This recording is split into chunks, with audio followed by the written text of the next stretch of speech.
Alors, bonsoir à tous et à toutes. Voilà, je suis très très heureux de vous retrouver. Voilà, depuis le récent module. Sinon, j'espère que vous allez très très bien. Au passage, joyeux Noël aussi.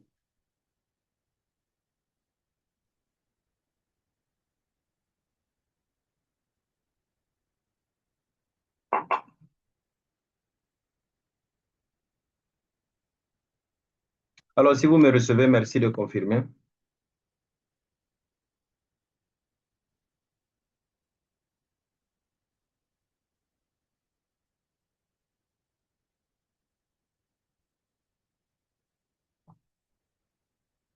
Est-ce qu'on me reçoit?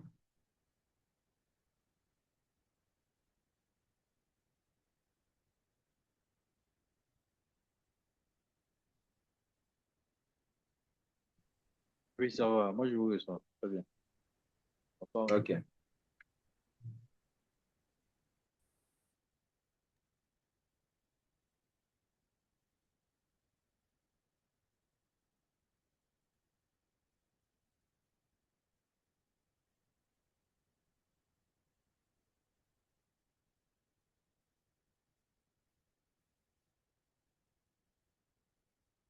D'accord, donc un bonsoir particulier à Monsieur Goma. Voilà, Monsieur Goma de la Côte d'Ivoire.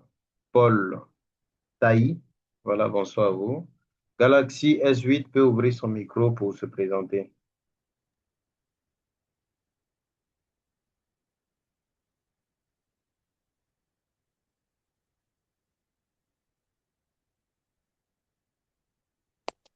C'est Taboré. OK. D'accord, Monsieur Kabore.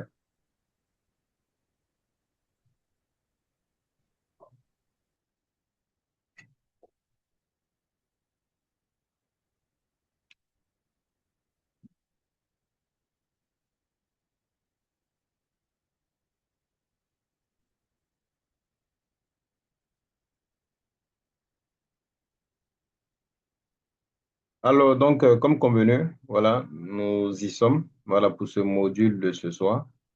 Alors, avant de commencer déjà, déjà, j'espère, et je sais aussi que déjà, le programme suit son cours et que tout se passe bien, voilà, selon les besoins de chacun.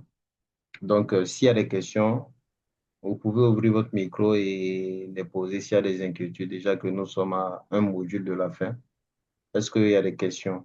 Il y a des questions, il y a des interrogations à votre niveau.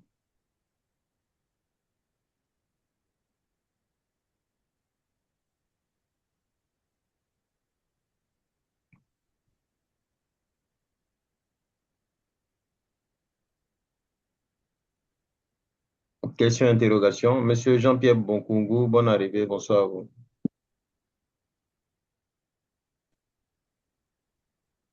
Oui, bonsoir, formateur. Merci beaucoup. D'accord, donc, Euh, allez, monsieur Taï, allez.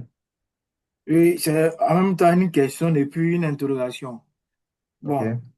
et j'aimerais demander concernant le superviseur QHSE, Mm. est-ce que c'est dans son droit de demander au moins de programmer exemple, des formations dans le maniement des instincteurs ou bien des RIA pour faire ça au travail de l'entreprise, ou bien demander qu'on peut faire des simulations, peut-être incendie au sein de l'entreprise. Si c'est le rôle d'un superviseur, comment s'y prendre? Merci. D'accord, merci, monsieur Taï. Alors, déjà, c'est une très bonne question. Voilà.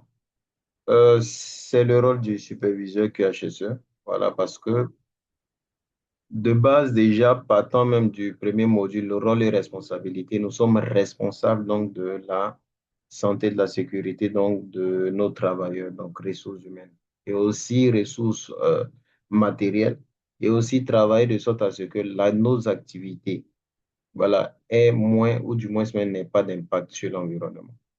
Donc, nous avons en tout cas l'obligation, si on se tourne vers la réglementation qui oblige chaque employeur, donc déjà que l'employeur nous recrute, ça signifie qu'il nous lègue cette obligation-là. Donc, nous devenons automatiquement responsables Et donc, qu'est-ce que la réglementation dit? Que chaque employeur est tenu donc pour responsable de tous les risques auxquels son activité expose ses travailleurs. Parce que ce qui rassemble les travailleurs, le monde professionnel, c'est l'activité professionnelle. Donc, raison pour laquelle on dit d'identifier les dangers et risques sur le lieu de site, ensuite de mettre en place des mesures de protection pour que celui que vous aviez recruté, qui vient mettre son activité professionnelle là, puisse mettre son activité professionnelle là, monnayant sa rémunération et rentrer chez lui sain et sauf. Donc, c'est une obligation réglementée.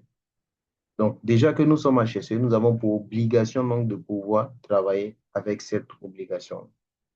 Deuxièmement, il dit aussi que nous devrons aussi informer les travailleurs sur les risques auxquels ils sont confrontés, mettre à leur disposition les équipements de protection, qu'ils soient individuels ou collectifs, ensuite les former sur l'utilisation donc, de ces équipements et de tous les moyens de prévention qu'on pourra mettre en place. Donc, dans le cadre de la formation, le HSE a mené à mettre en place tout ce qu'il peut pour que ce rôle de base qui lui est attribué là soit toujours garanti. Donc, s'il y a lieu de mettre des programmes de formation, donc qui dit formation, c'est parce qu'un besoin se fait ressentir, donc c'est la bienvenue. Voilà, les RIA, tout et tout, qui vont contribuer à assainir donc l'environnement de travail. Donc, il appartient à l'HSE. Et comment pouvoir le mettre en place? C'est de façon échelonnée à travers donc un bon plan d'action. Aujourd'hui, on sait qu'on doit commencer donc par quoi? L'induction qui est la première porte d'entrée que vous avez vue pour tout nouveau arrivant, parce que nous sommes responsables donc de notre site opérationnel. Voilà, donc tout nouveau arrivant, que ce soit un nouveau travailleur, stagiaire ou autre, nous sommes responsables de leur sécurité. Donc l'induction va leur permettre donc de les induire, de les lancer dans le bain de sécurité. Ensuite, la minute de sécurité va venir entretenir cet éveil-là à travers des sensibilisations. Et dans ces campagnes-là, on va chercher des fois où on fera des formations en fonction du besoin. Si on sent que les travailleurs vraiment expriment le besoin vraiment de se faire former en travail en hauteur, on va le faire. Démonstration du port des années, on va le faire. L'incendie à travers donc l'utilisation de l'instincteur aussi, on va le faire, ainsi de suite. Donc, c'est la bienvenue et ça fait partie donc de notre rôle. Donc, voici un peu ce que je peux dire à M. Taï concernant sa question. Merci beaucoup, formateur.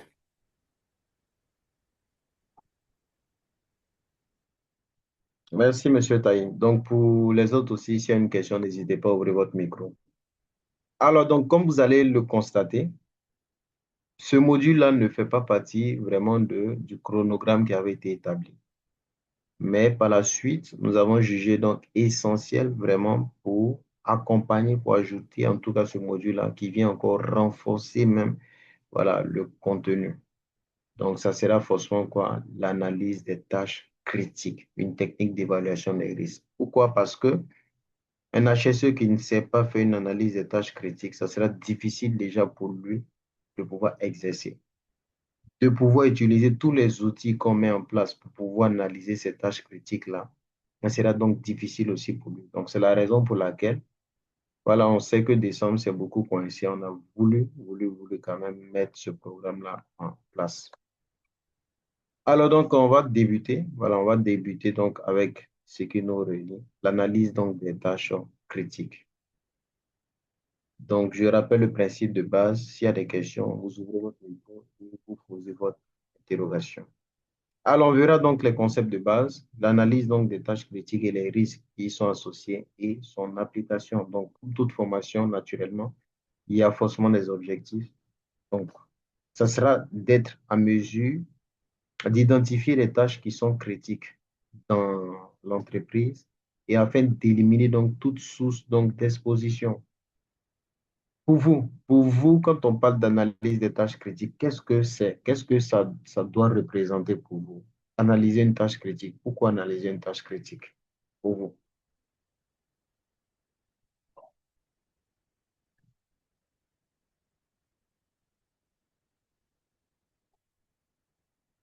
Volontaire, il faut que ce cours-là soit beaucoup plus interactif. Ça permettra vraiment d'approfondir aussi les explications et surtout la compréhension. Donc, pourquoi l'analyse des tâches critiques pour vous? Pourquoi il faut analyser une tâche critique?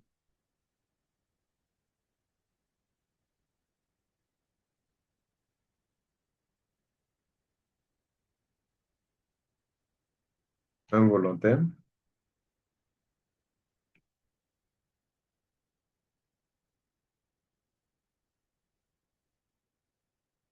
Ah, pas de volontaire.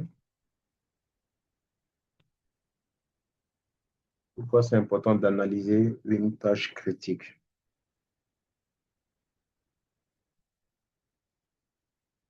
Bon, je peux essayer d'apporter des éléments de réponse. Ok, allez-y, Monsieur Gouma. Bon, d'accord. Ici, nous sommes dans un contexte HSE et HSE. voilà, nous avons pour mission de garantir à chaque travailleur et même aux équipements un meilleur retour après le travail, que les ouvriers ou bien les travailleurs rentrent en bonne santé à la maison et que même du côté équipement, que tout soit net comme nous l'avons trouvé au départ. Donc, analyser, identifier les tâches critiques, c'est-à-dire que c'est de faire en sorte que ces tâches-là n'empiètent pas sur la santé des travailleurs. Voilà. Forcément, au cours du travail, il peut y avoir des tâches qu'on exerce qui peuvent avoir des retombées négatives sur les travailleurs. Donc, analyser cela pour pouvoir décider ce qui est bon ou mauvais afin de pallier ce mal-là qui pourrait affecter la santé des travailleurs. Donc, peut-être c'est ce que j'allais apporter comme élément d'information. Merci, Monsieur Gouma. Très bien résumé, très bien résumé.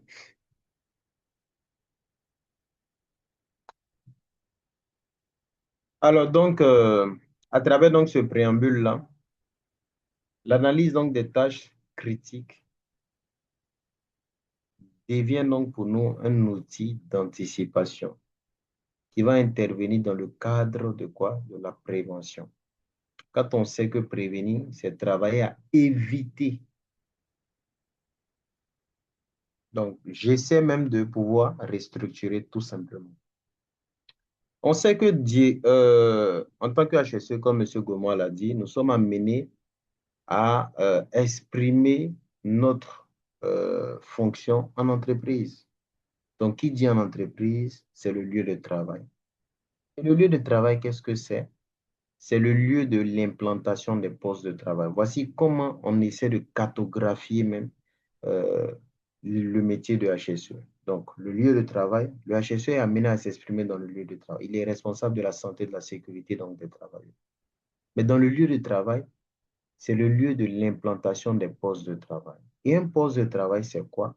C'est l'endroit où le recruté est amené tous les jours au quotidien à exercer son activité professionnelle.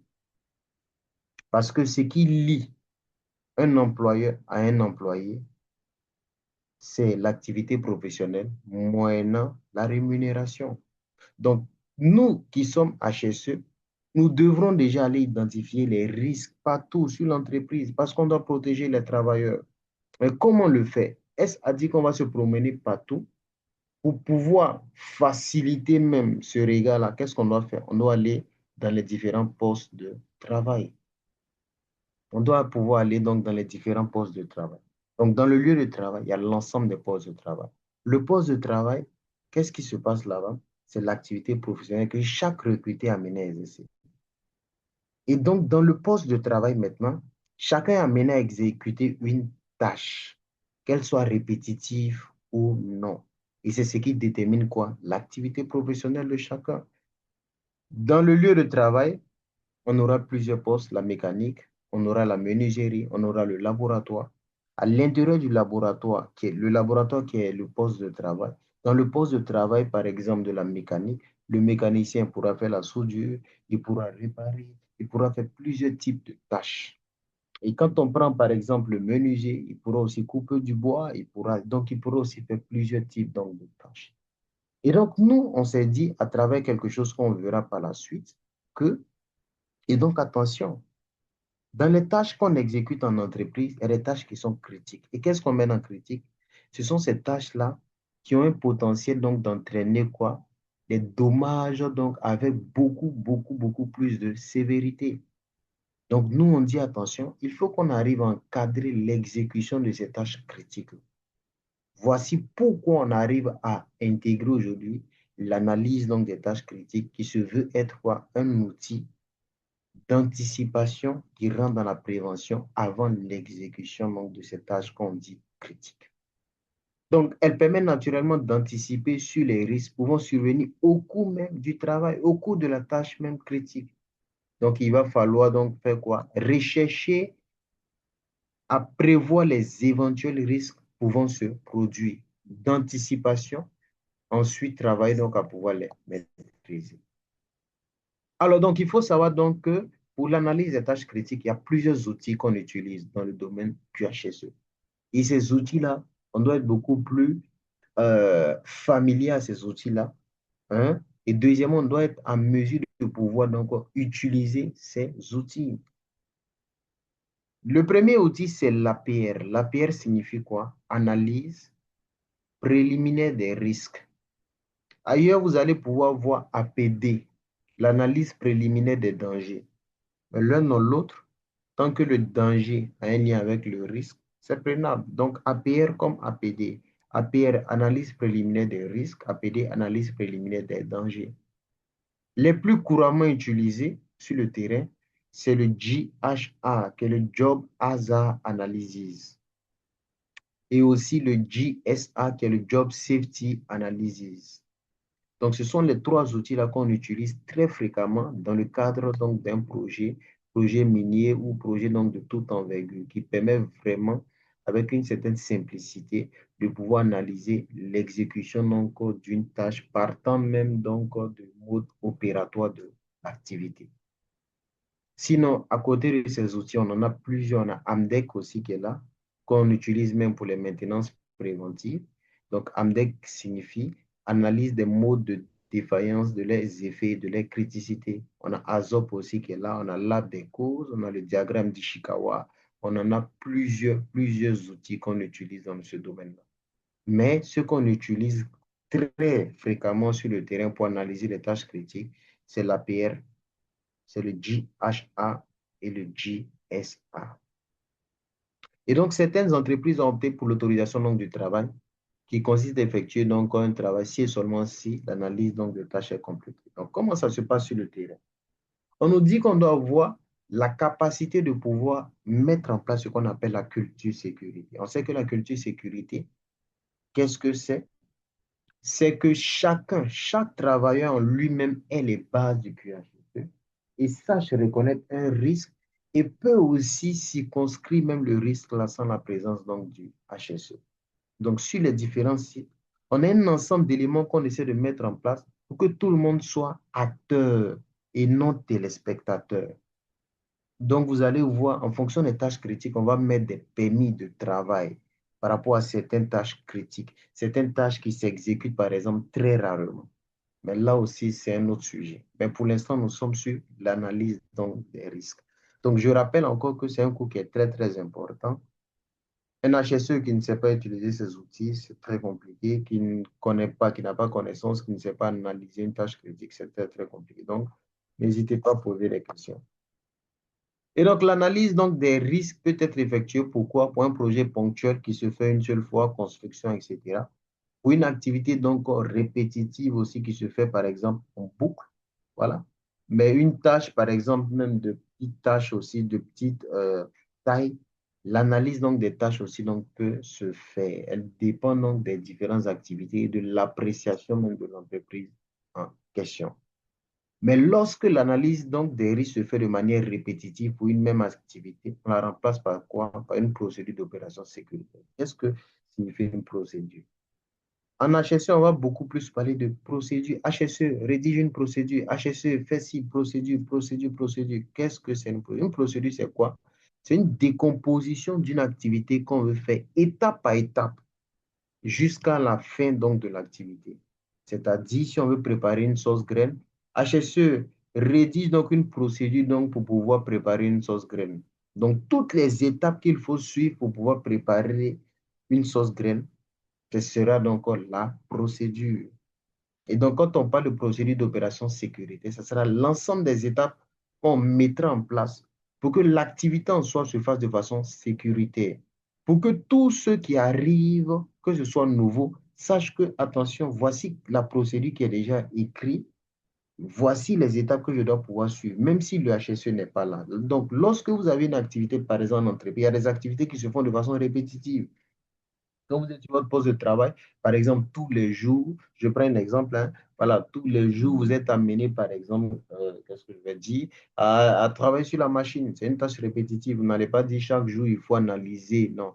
Comme elle est répétitive, vous mettez simplement une procédure d'opération sécurité pour pouvoir allumer une machine. Un, qu'est-ce qu'il faut faire? Deux, trois, jusqu'à à l'allumage donc, quoi, de la machine.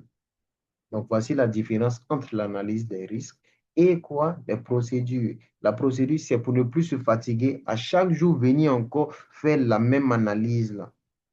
Donc, on écrit une procédure qui est placardée, tout le monde suit la procédure. Par contre, l'analyse des tâches, c'est pour des tâches vraiment qui sont très critiques, un, mais deuxièmement aussi, qui n'arrivent pas vraiment tout le temps, deux, mais dont les exécutions donc, nécessitent donc une analyse beaucoup plus approfondie. Alors, donc, quelles sont les retombées positives, donc, quoi, positives plutôt, d'une analyse donc, des risques? Elle permet la participation donc, des employés parce que quand on verra, c'est un outil. Donc, qui dit outil, donc, c'est un support. Et la norme est claire là-dessus en termes donc, de support. Chaque entreprise a le libre choix de pouvoir mettre en place son support. Si c'est un support papier, c'est la bienvenue. Si c'est un support numérique, c'est la bienvenue. Si c'est un support mural, c'est la bienvenue. Le plus important, c'est l'information documentée que contient donc ce support-là. Donc, elle permet le développement d'une attitude de mieux faire parce qu'on va s'asseoir, on va discuter ensemble comment pouvoir exécuter cette tâche-là. Ça permet donc la découverte donc, des faits à travers une anticipation et de développer surtout la mentalité donc, de supervision. Et donc, nous rentrons un peu dans le vif du sujet. Alors, son champ d'application, c'est un outil de prévention, c'est un outil de formation, outil de correction, outil de communication et outil de participation, l'analyse donc des tâches critiques. D'après vous, pourquoi c'est un outil de prévention ou encore un outil de correction ou encore un outil de formation ou un outil de communication ou de participation d'après ce qui précède? Question.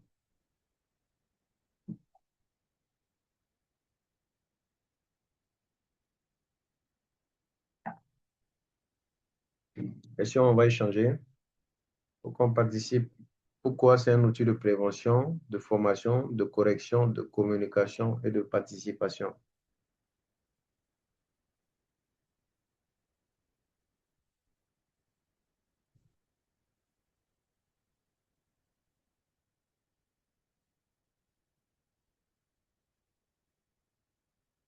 Pas de volontaire?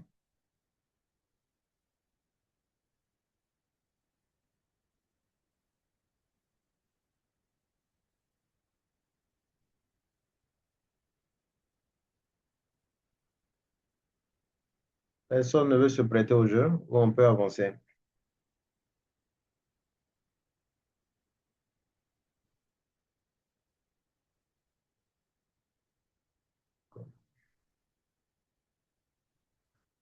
Donc, le champ d'application, donc, c'est un outil de prévention naturellement parce que prévenir, c'est détecter avant l'exécution dans le but de pouvoir quoi? Éviter.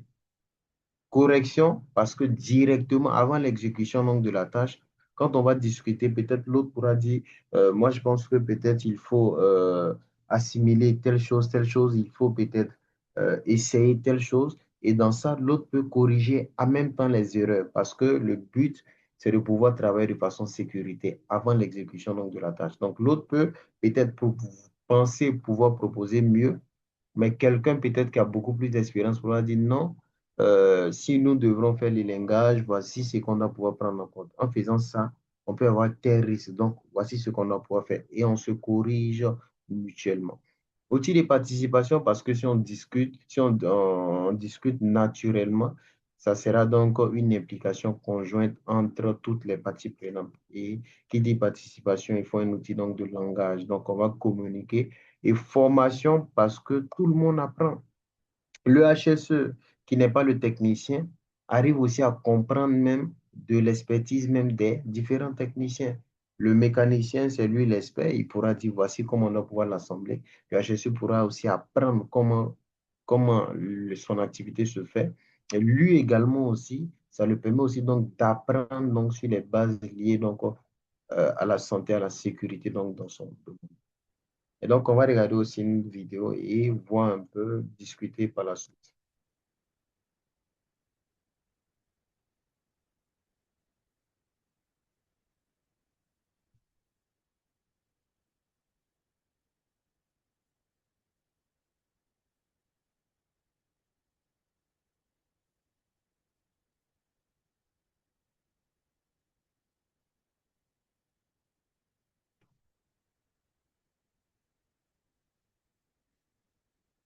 Donc, d'après vous, qu'est-ce qui n'a pas marché? Qu'est-ce qui n'a pas marché dans cette vidéo?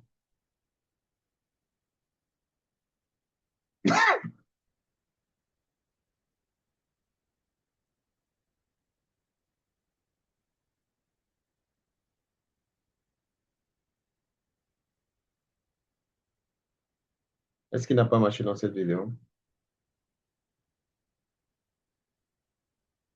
Formateur. Oui, allez-y, Monsieur Taï. Je pense que le coin n'a pas été balisé. Un, le coin n'a pas été balisé. Pas été Ensuite, balisé.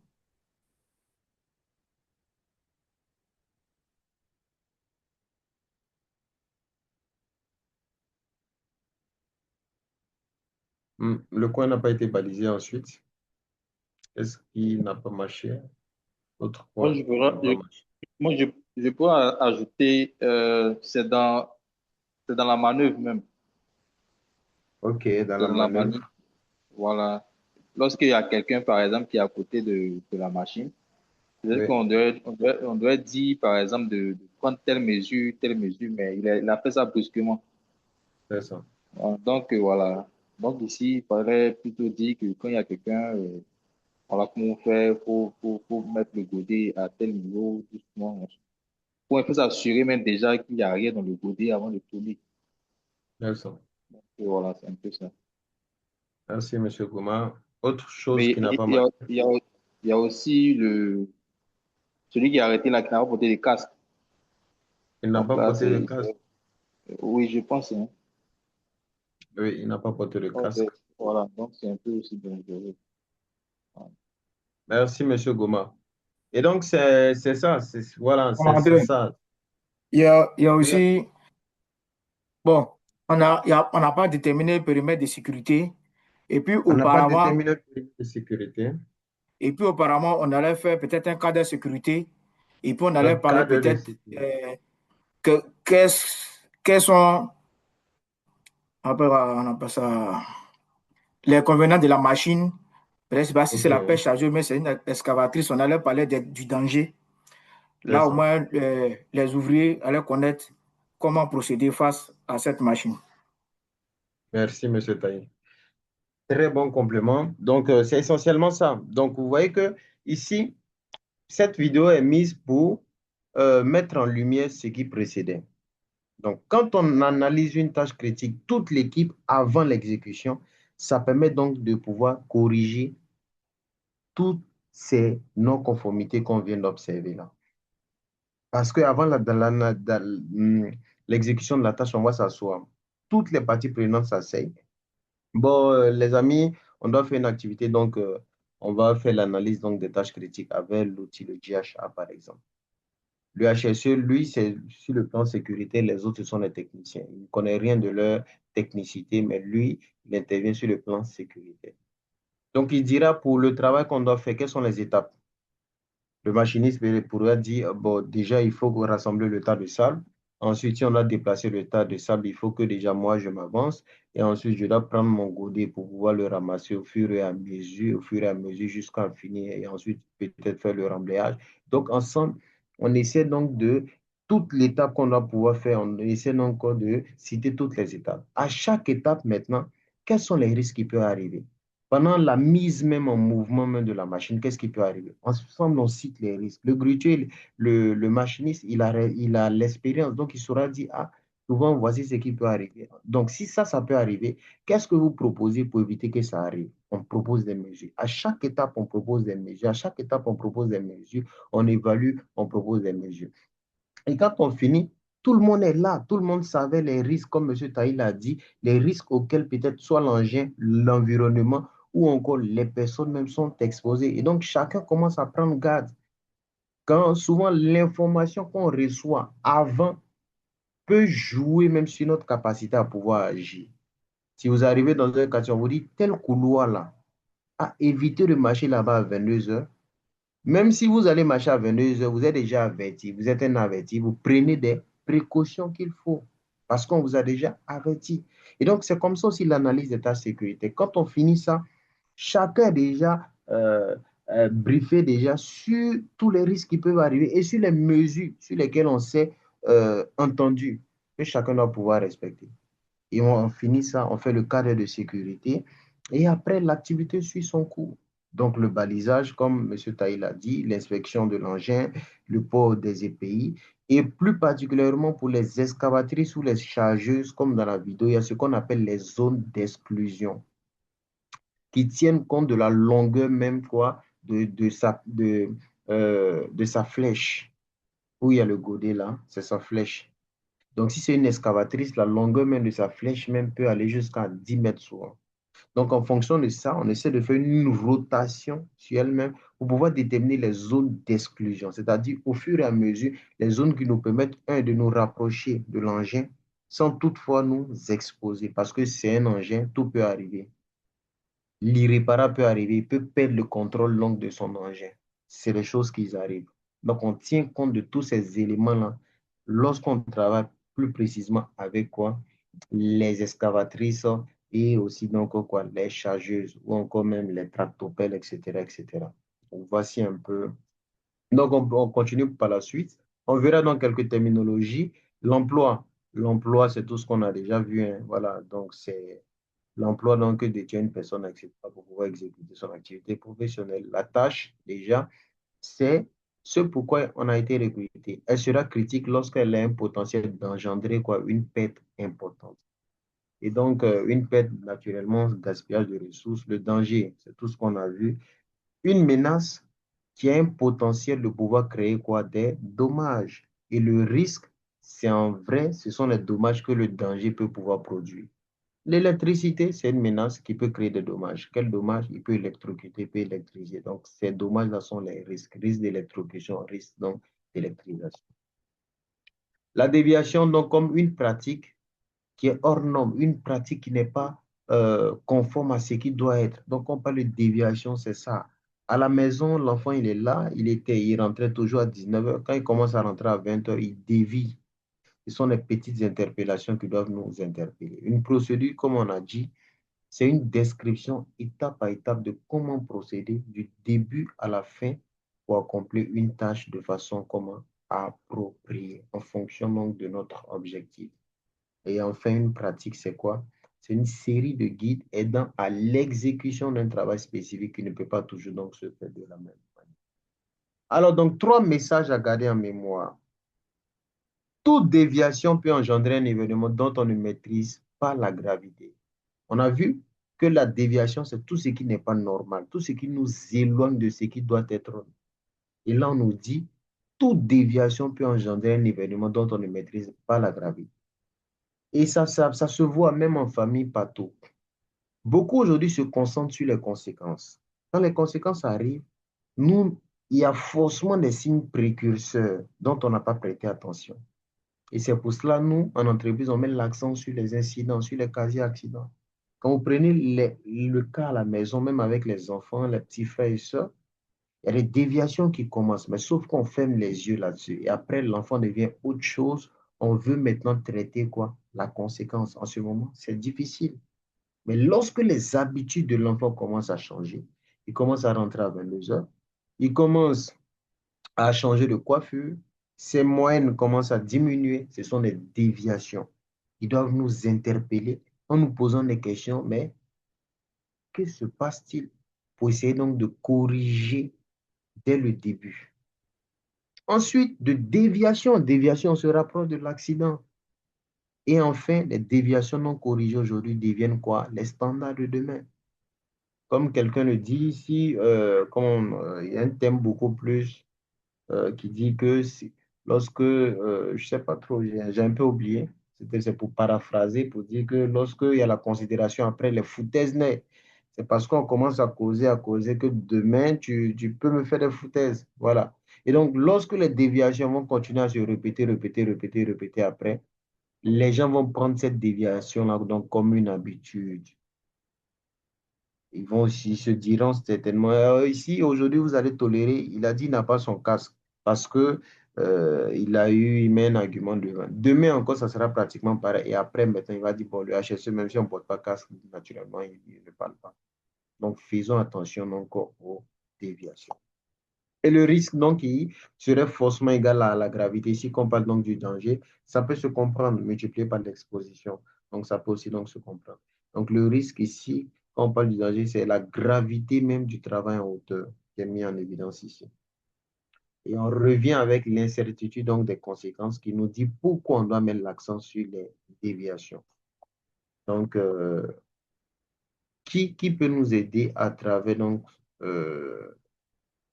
cette figure qu'on vient de voir là? Qui peut nous aider? Qui peut nous aider à travers donc sa propre compréhension, analyse et interprétation.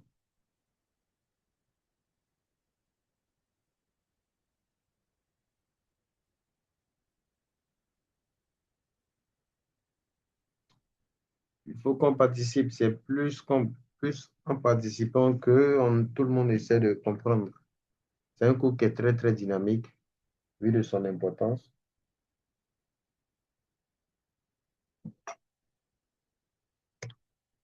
Qui peut s'essayer? L'incertitude des conséquences. Qu'est-ce que l'incertitude des conséquences veut nous?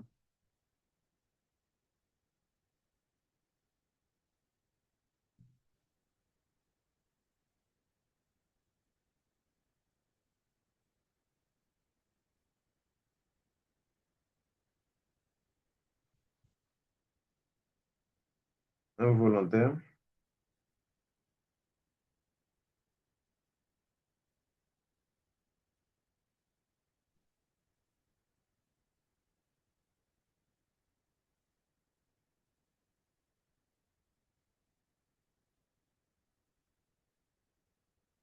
Alors, donc, l'incertitude donc, des conséquences nous rapproche de ce que Beard dit, le triangle donc de Beard. Alors, qu'est-ce que l'incertitude donc des conséquences veut nous montrer à travers cette pyramide? On a vu qu'une déviation, qu'est-ce que c'est? C'est tout ce qui n'est pas normal, tout ce qui est faux, tout ce qui n'est pas vrai de ce qui devrait être vrai. Et donc, les bases donc, de la pyramide représentent donc les déviations. Et ça vient paraphraser les trois messages clés qu'on devrait garder en tête. De déviation en déviation, on se rapproche quoi? De l'accident. Et donc ici, on voit à la base même une maison en tuiles où une tuile même s'est détachée donc des autres et elle était prête à tomber. Donc, c'est les choses qu'on a observées. On a négligé.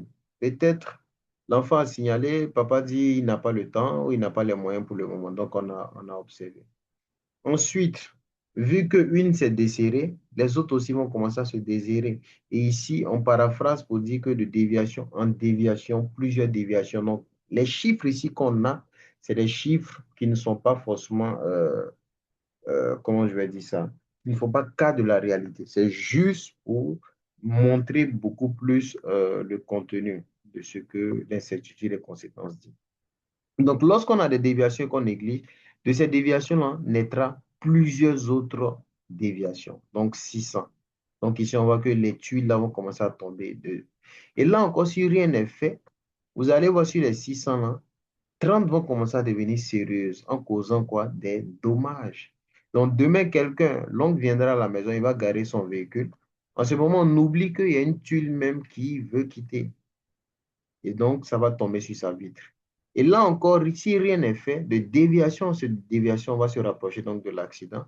Demain, ça sera lui-même sur sa tête. Et là encore, si rien n'est fait, un autre jour, ça pourra donc causer la mort. Voici ce que l'incertitude des conséquences nous dit. Donc, pour éviter déjà que l'accident n'arrive, concentrons-nous donc sur les déviations. Lorsque les déviations arrivent, c'est à ce niveau que nous tous, on a une responsabilité. En disant qu'on a vu une situation donc anormale et en travaillant encore à supprimer donc cette situation anormale. Est-ce qu'il y a des questions sur l'incertitude des conséquences? Question.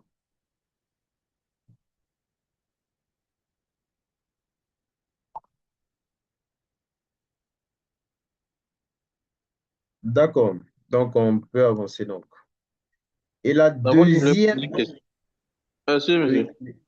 allez-y, Bon, monsieur bon, Goma. c'était concernant le schéma où il y avait les 630. Qu'est-ce que ça voulait dire? Parce que moi, j'étais à ce niveau, je ne comprenais pas trop, sinon j'allais donner une explication. Je vois OK, déviation vers 630, 10, après 1. c'est ça. Donc ici, déjà, les chiffres n'ont pas forcément un symbole pour nous, mais c'est juste pour faciliter la démonstration, pour nous dire que on sait qu'une déviation, c'est ce qui n'est pas normal. Donc, une déviation va arriver, c'est-à-dire ce qui n'est pas normal va arriver. Si on la néglige, plusieurs autres situations anormales vont arriver. Et ce sont ces plusieurs-là qu'on a pris pour écrire 600. Et parmi les 600 là, moins sérieuses, qui n'ont pas forcément de conséquences, si rien n'est aussi fait de ces 600 là, demain on aura forcément 30. Quand on dit 30, ce ne sont pas forcément les chiffres, c'est pour dire que de ces 600 là, on aura quand même certains qui vont commencer à devenir sérieuses. Et si rien n'est aussi fait, demain ils seront encore plus sérieuses. Et ainsi de suite, ainsi de suite, ainsi de suite. Donc, avec l'exemple même de la famille, par exemple, c'est comme ça. L'enfant aujourd'hui, il commence à changer les habitudes. Il va commencer avec une première déviation. Mais si rien n'est fait, demain, il va ajouter d'autres vices. Après, si rien n'est fait, d'autres vices vont s'ajouter jusqu'à entraîner quoi? Le pire. Si on a un espace donc de travail également où on a une zone qui est vraiment glissante, beaucoup passent. La première personne qui va passer, qui va glisser, tomber par exemple sur ses fesses sans se blesser, les gens vont rire. De même, plusieurs autres personnes vont passer. C'est ce qui caricature les 600. Et les 600 qui vont tomber encore, si rien n'est fait, on aura encore moins de personnes où la gravité même sera sévère et jusqu'à se causer même peut-être la mort. Donc voici un peu les chiffres ici, c'est juste pour caricaturer donc l'explication. Est-ce qu'on peut avancer, Monsieur Goma? Oui, ça va, ça va. Merci. Alors donc, ça vient encore illustrer donc quoi? Ce chemin encore qui est présent, qui nous dit que les déviations sont quoi? L'expression de défaillance dans les barrières donc de contrôle des risques. Et ce chemin déjà peut avoir plusieurs interprétations. On a le danger, on a l'incident. On sait que par définition, qu'est-ce que c'est le danger? Le danger, c'est tout ce qui peut être matériel comme immatériel, qui représente une menace à nos yeux, mais qui a ce potentiel-là de pouvoir créer des dommages. Donc, le danger, il est là. Et on voit que on a 4 barrières qui sont là. Comment on peut interpréter ces barrières? De 2 manières. Les déviations, on sait que les déviations représentent ce qui n'est pas normal. Et donc, on nous dit ici, tous les trous qu'on voit dans ces barrières-là représentent quoi? Des défaillances dans notre système de contrôle des risques. Comment on peut le comprendre? On a le danger qui est là, qu'il soit matériel ou immatériel. Barrière de contrôle donc des risques. Donc déjà, il était donc question. Je pense que dans les modules passés, on a vu les méthodes d'hiérarchisation donc des risques après les principes donc de prévention donc des risques. Donc, les 5 méthodes donc, de contrôle donc, des risques. Déjà, la première méthode parlait donc de quoi?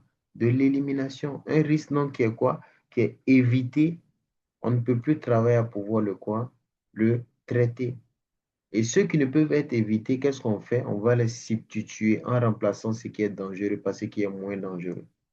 Et après cela, il y a la méthode d'ingénierie, c'est-à-dire le HSE vient, il réfléchit, il met en place ce qu'il sait. Après la méthode d'ingénierie, il va soumettre à l'administration. Le contrôle administratif arrive.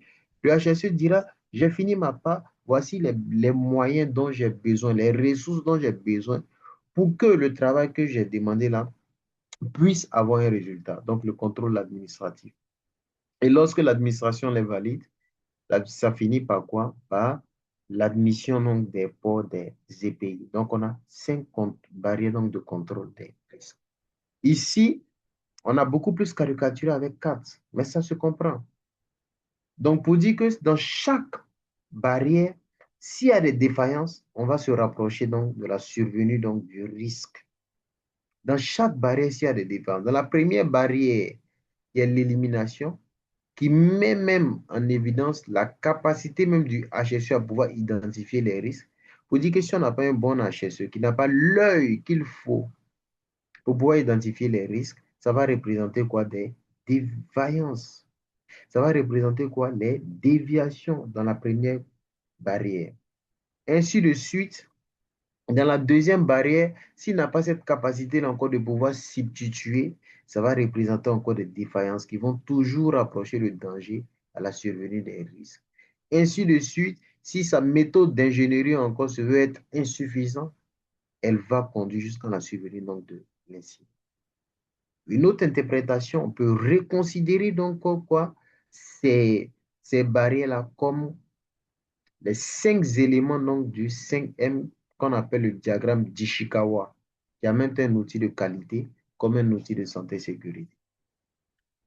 Le premier M, qu'est-ce que c'est? C'est la main-d'œuvre qui nous permet d'élargir plutôt notre champ d'analyse. La main-d'œuvre, s'il y a des défaillances dans la main-d'œuvre elle-même va nous rapprocher de la survenue donc d'un risque. Et qu'est-ce qu'on va mettre dans la main-d'œuvre? Si tout est bon et que l'humain lui-même, par exemple, est sous l'effet de l'alcool, c'est ce qui va représenter les défaillances. Si tout est bon, ou vous devrez faire des travaux en hauteur, ou partir chercher un grutier qui n'a pas l'expérience, l'habilitation nécessaire, ça va représenter les déviations. Lui-même, il va vous exposer au risque. Le deuxième M ici fait allusion au matériel. Le matériel lui-même peut être quoi? Un sujet d'exposition. Si le matériel n'a pas été inspecté, si le matériel a des points, par exemple, qui sont détériorés, ces différents éléments-là vont vous exposer. Ainsi de suite, le troisième M, c'est nos méthodes. Par exemple, on n'a pas fait le menu de sécurité, on n'a pas fait l'analyse donc des tâches, on va se rapprocher de la survenue donc des risques. Et le quatrième, c'est l'environnement. C'est le milieu. Le milieu aussi peut être défaillant. Les conditions météorologiques peuvent changer et nous rapprocher donc des risques. Donc, raison pour laquelle nous devrons travailler sur quoi? Les déviations. Quand on a le signe précurseur qu'est la déviation, nous devrons commencer à pouvoir corriger ces déviations-là qui vont représenter donc des trous dans nos différentes barrières. Question. Et ça nous rapproche beaucoup plus des incidents qui résultent de l'accumulation des déviations. De déviation en déviation, on va toujours se rapprocher de quoi? De la survenue donc d'un incident. Si l'incident arrive que rien n'est fait, on se rapproche de la survenue quoi? D'un accident encore majeur. Donc, concentrons-nous sur la bonne façon de faire. Plus on va s'éloigner de la bonne façon de faire, et plus on se rapproche de la survenue donc du risque. Est-ce qu'il y a des questions sur tout ce qui précède? Questions?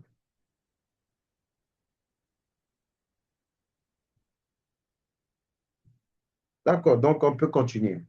Un danger ne peut être réduit, c'est une caractéristique intrinsèque, mais il peut être supprimé.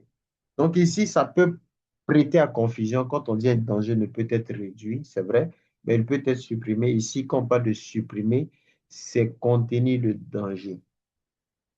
Quand on prend une bouteille de gaz, c'est une menace qui a un potentiel de créer un dommage. Donc, c'est un danger. Mais la même bouteille de gaz, si vous la déposez au marché, les risques peuvent s'avérer en passant donc du risque statique au risque dynamique. Par contre, cette même bouteille de gaz, si vous partez la jeter au désert, même si elle explose, personne n'est exposé. Donc, c'est une manière donc de supprimer le danger. Mais quand on dit supprimer le danger, ce n'est pas disparaître le danger en lui-même. C'est circonscrit, mieux maîtrisé. Sur les sites, par exemple, si vous avez des citernes de 90 000 litres d'essence, ces citernes-là, vous allez aller donc les stocker dans des endroits euh, très éloignés de la circulation non quoi, du personnel. Pour que même si une explosion arrive, elle expose moins. Donc ici, quand on parle donc de supprimer un danger, c'est circonscrire le danger et non faire disparaître le danger. Et voici le deuxième argument encore vient l'illustrer. Éliminer le danger, c'est supprimer les risques associés. Pas de risque d'électrocution, par exemple, sans électricité. Donc, quand il existe un danger, le risque peut être réduit et devenir à un niveau acceptable.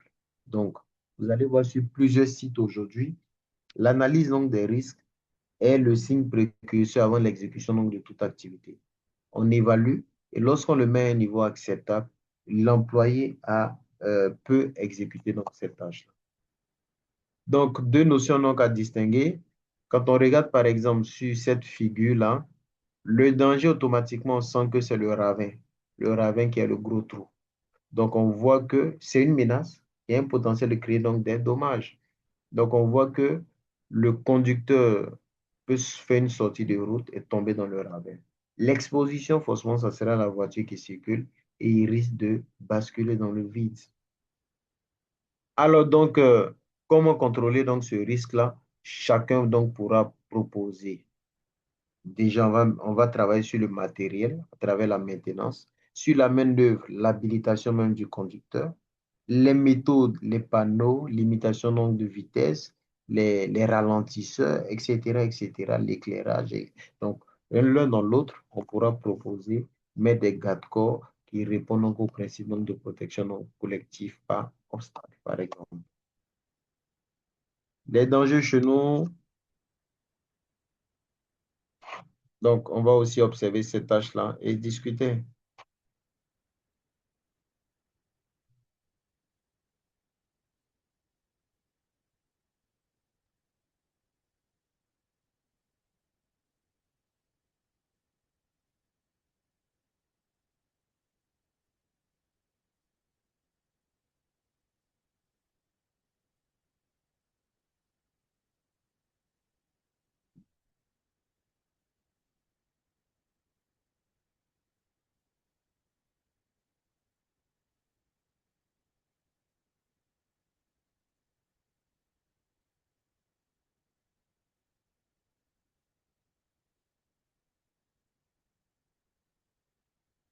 D'après vous, qu'est-ce qui n'a pas marché?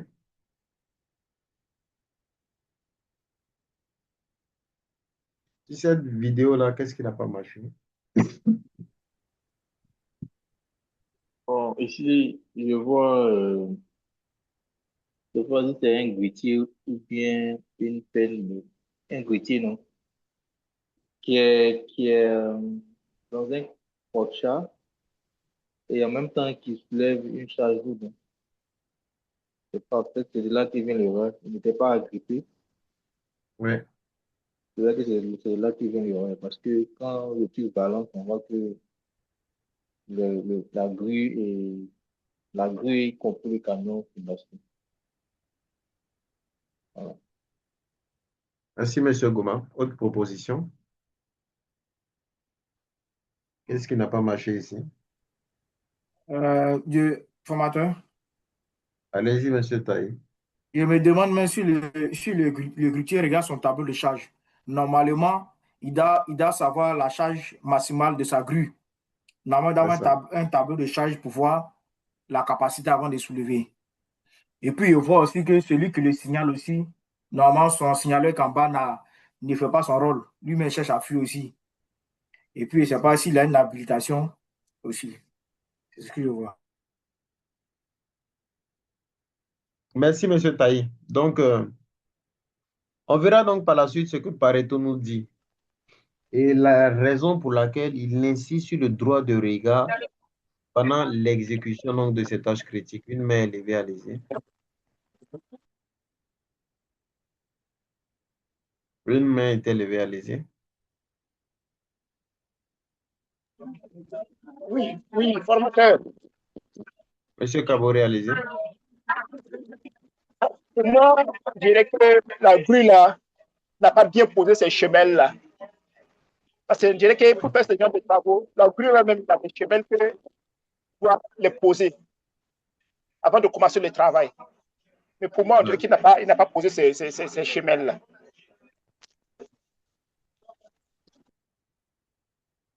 Merci, Monsieur Kabore. Et donc, c'est essentiellement ça. Voilà, donc, vous allez voir que ces tâches-là, elles ne se font pas tout le temps en entreprise. Et donc, c'est la raison pour laquelle, pendant l'exécution, on doit prêter beaucoup attention.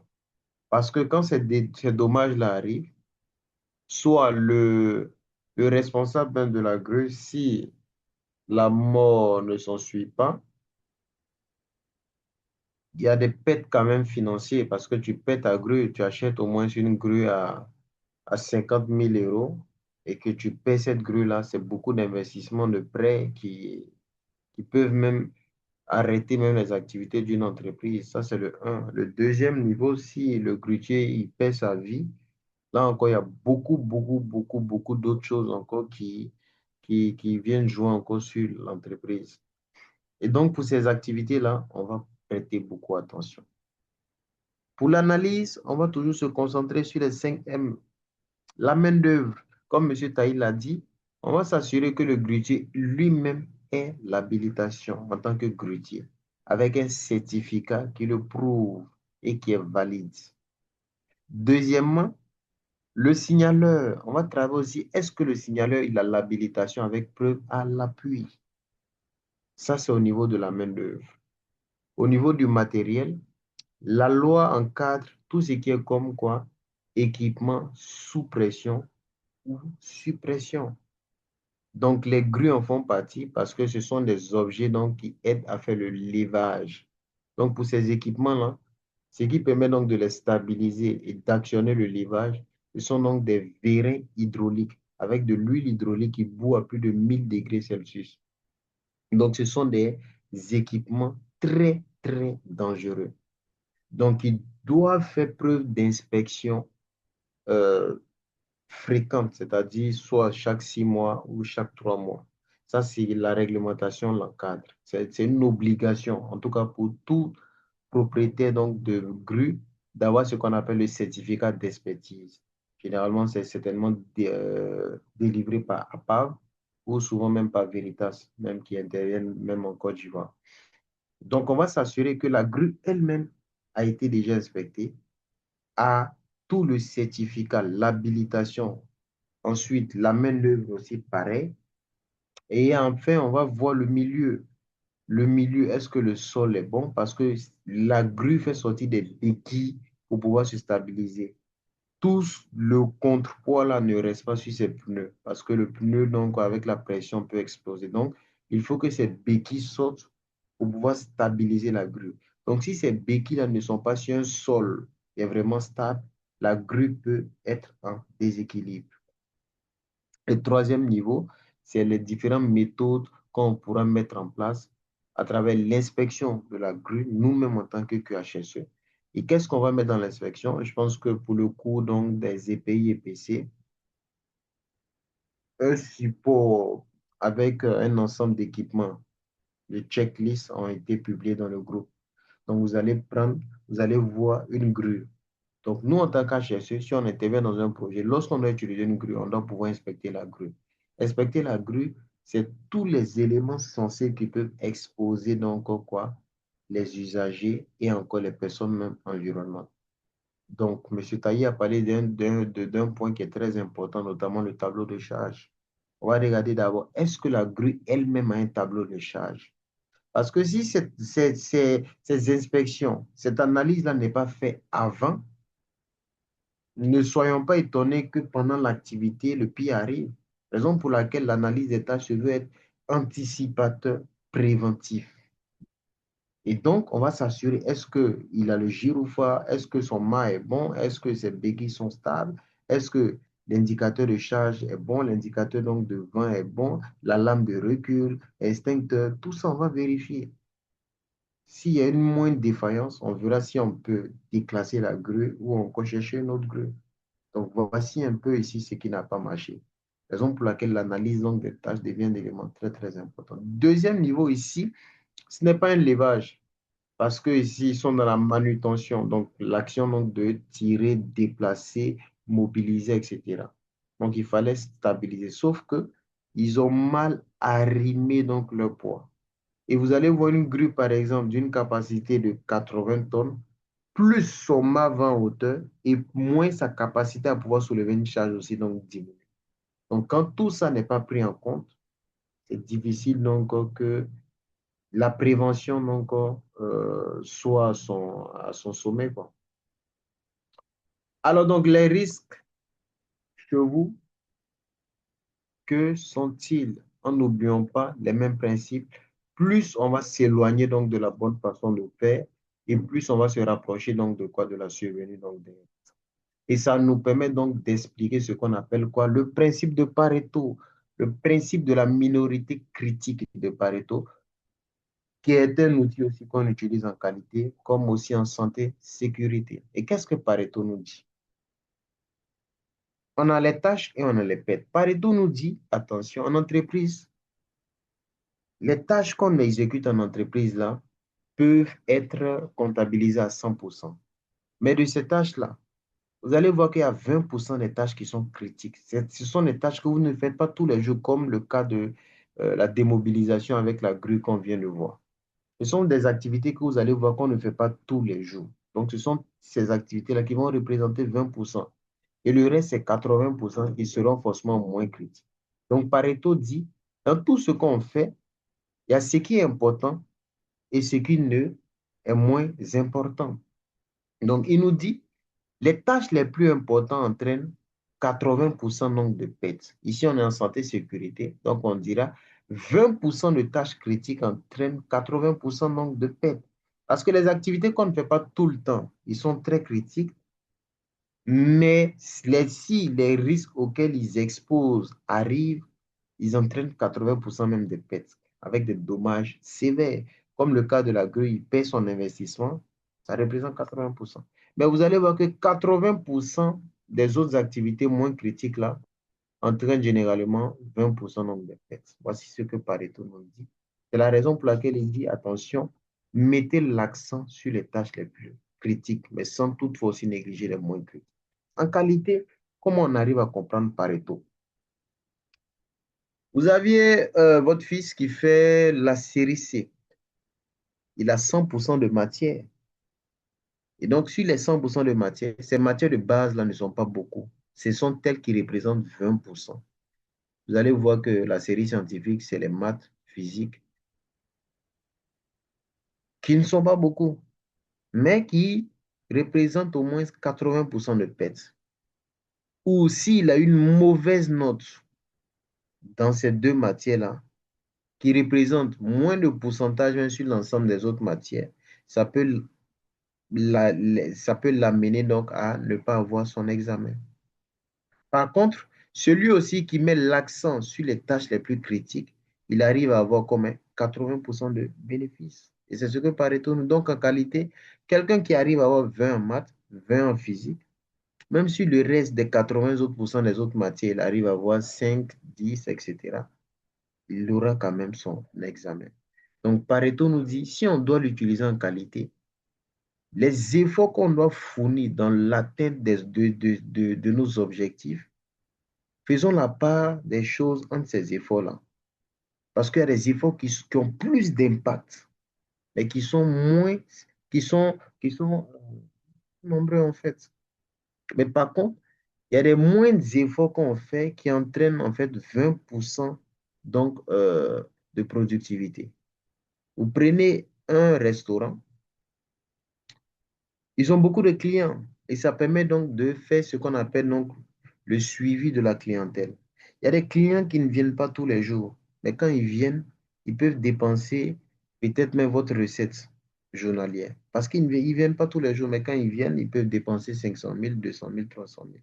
Par contre, les petits clients, là, ce sont eux qui représentent les 80%, même s'il n'y a pas de petits clients. Eux, quand ils viennent, c'est les 1000 francs, c'est les 2000, c'est les 200, c'est les 300. Mais en vrai, les 80%, là, ils représentent quoi? 20% de votre chiffre d'affaires. Mais ils sont nombreux. Par contre, les 20% qui ne sont pas nombreux là, c'est eux qui soutiennent votre business. Donc, Pareto nous dit, en fonction de la portée de la clientèle, on pourra mettre en place un plan d'action pour faire ce qu'on appelle quoi? Le suivi clientèle. Donc, les clients qui ne sont pas nombreux, eux, notre management va changer avec eux. À chaque jour, on va les envoyer des petits messages pour les retours sur leur appréciation, les petits cadeaux pour les encourager parce que ce sont eux qui tiennent notre caisse. Et ce que beaucoup n'arrivent pas à comprendre, dans la qualité, on ne met pas l'accent sur le nombre, on met l'accent sur le client, ses besoins et ses attentes. D'autres vont se plaindre, il y a des restaurants, les plats sont chers parce que nous ne sommes pas leur cible. Ils ont leur cible à eux, qui ne sont pas nombreux. Deux personnes simplement viennent faire la recette donc, du mois donc, de plusieurs autres restaurants. Donc, voici comment on doit appréhender Pareto en qualité. En santé sécurité aussi, 20% des tâches critiques entraînent comme 80% des pertes. Donc, mettons l'accent sur l'exécution donc, de ces tâches critiques-là. Question. Donc, on peut continuer. Donc, l'analyse des tâches critiques donc, dans le cadre d'un projet, voici comment donc, ça doit pouvoir se faire. La liste des emplois, qu'est-ce qu'on va mettre donc des emplois? C'est toutes les fonctions.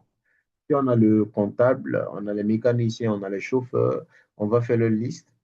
Et dans chaque liste maintenant, on verra donc les tâches que chacun exécute.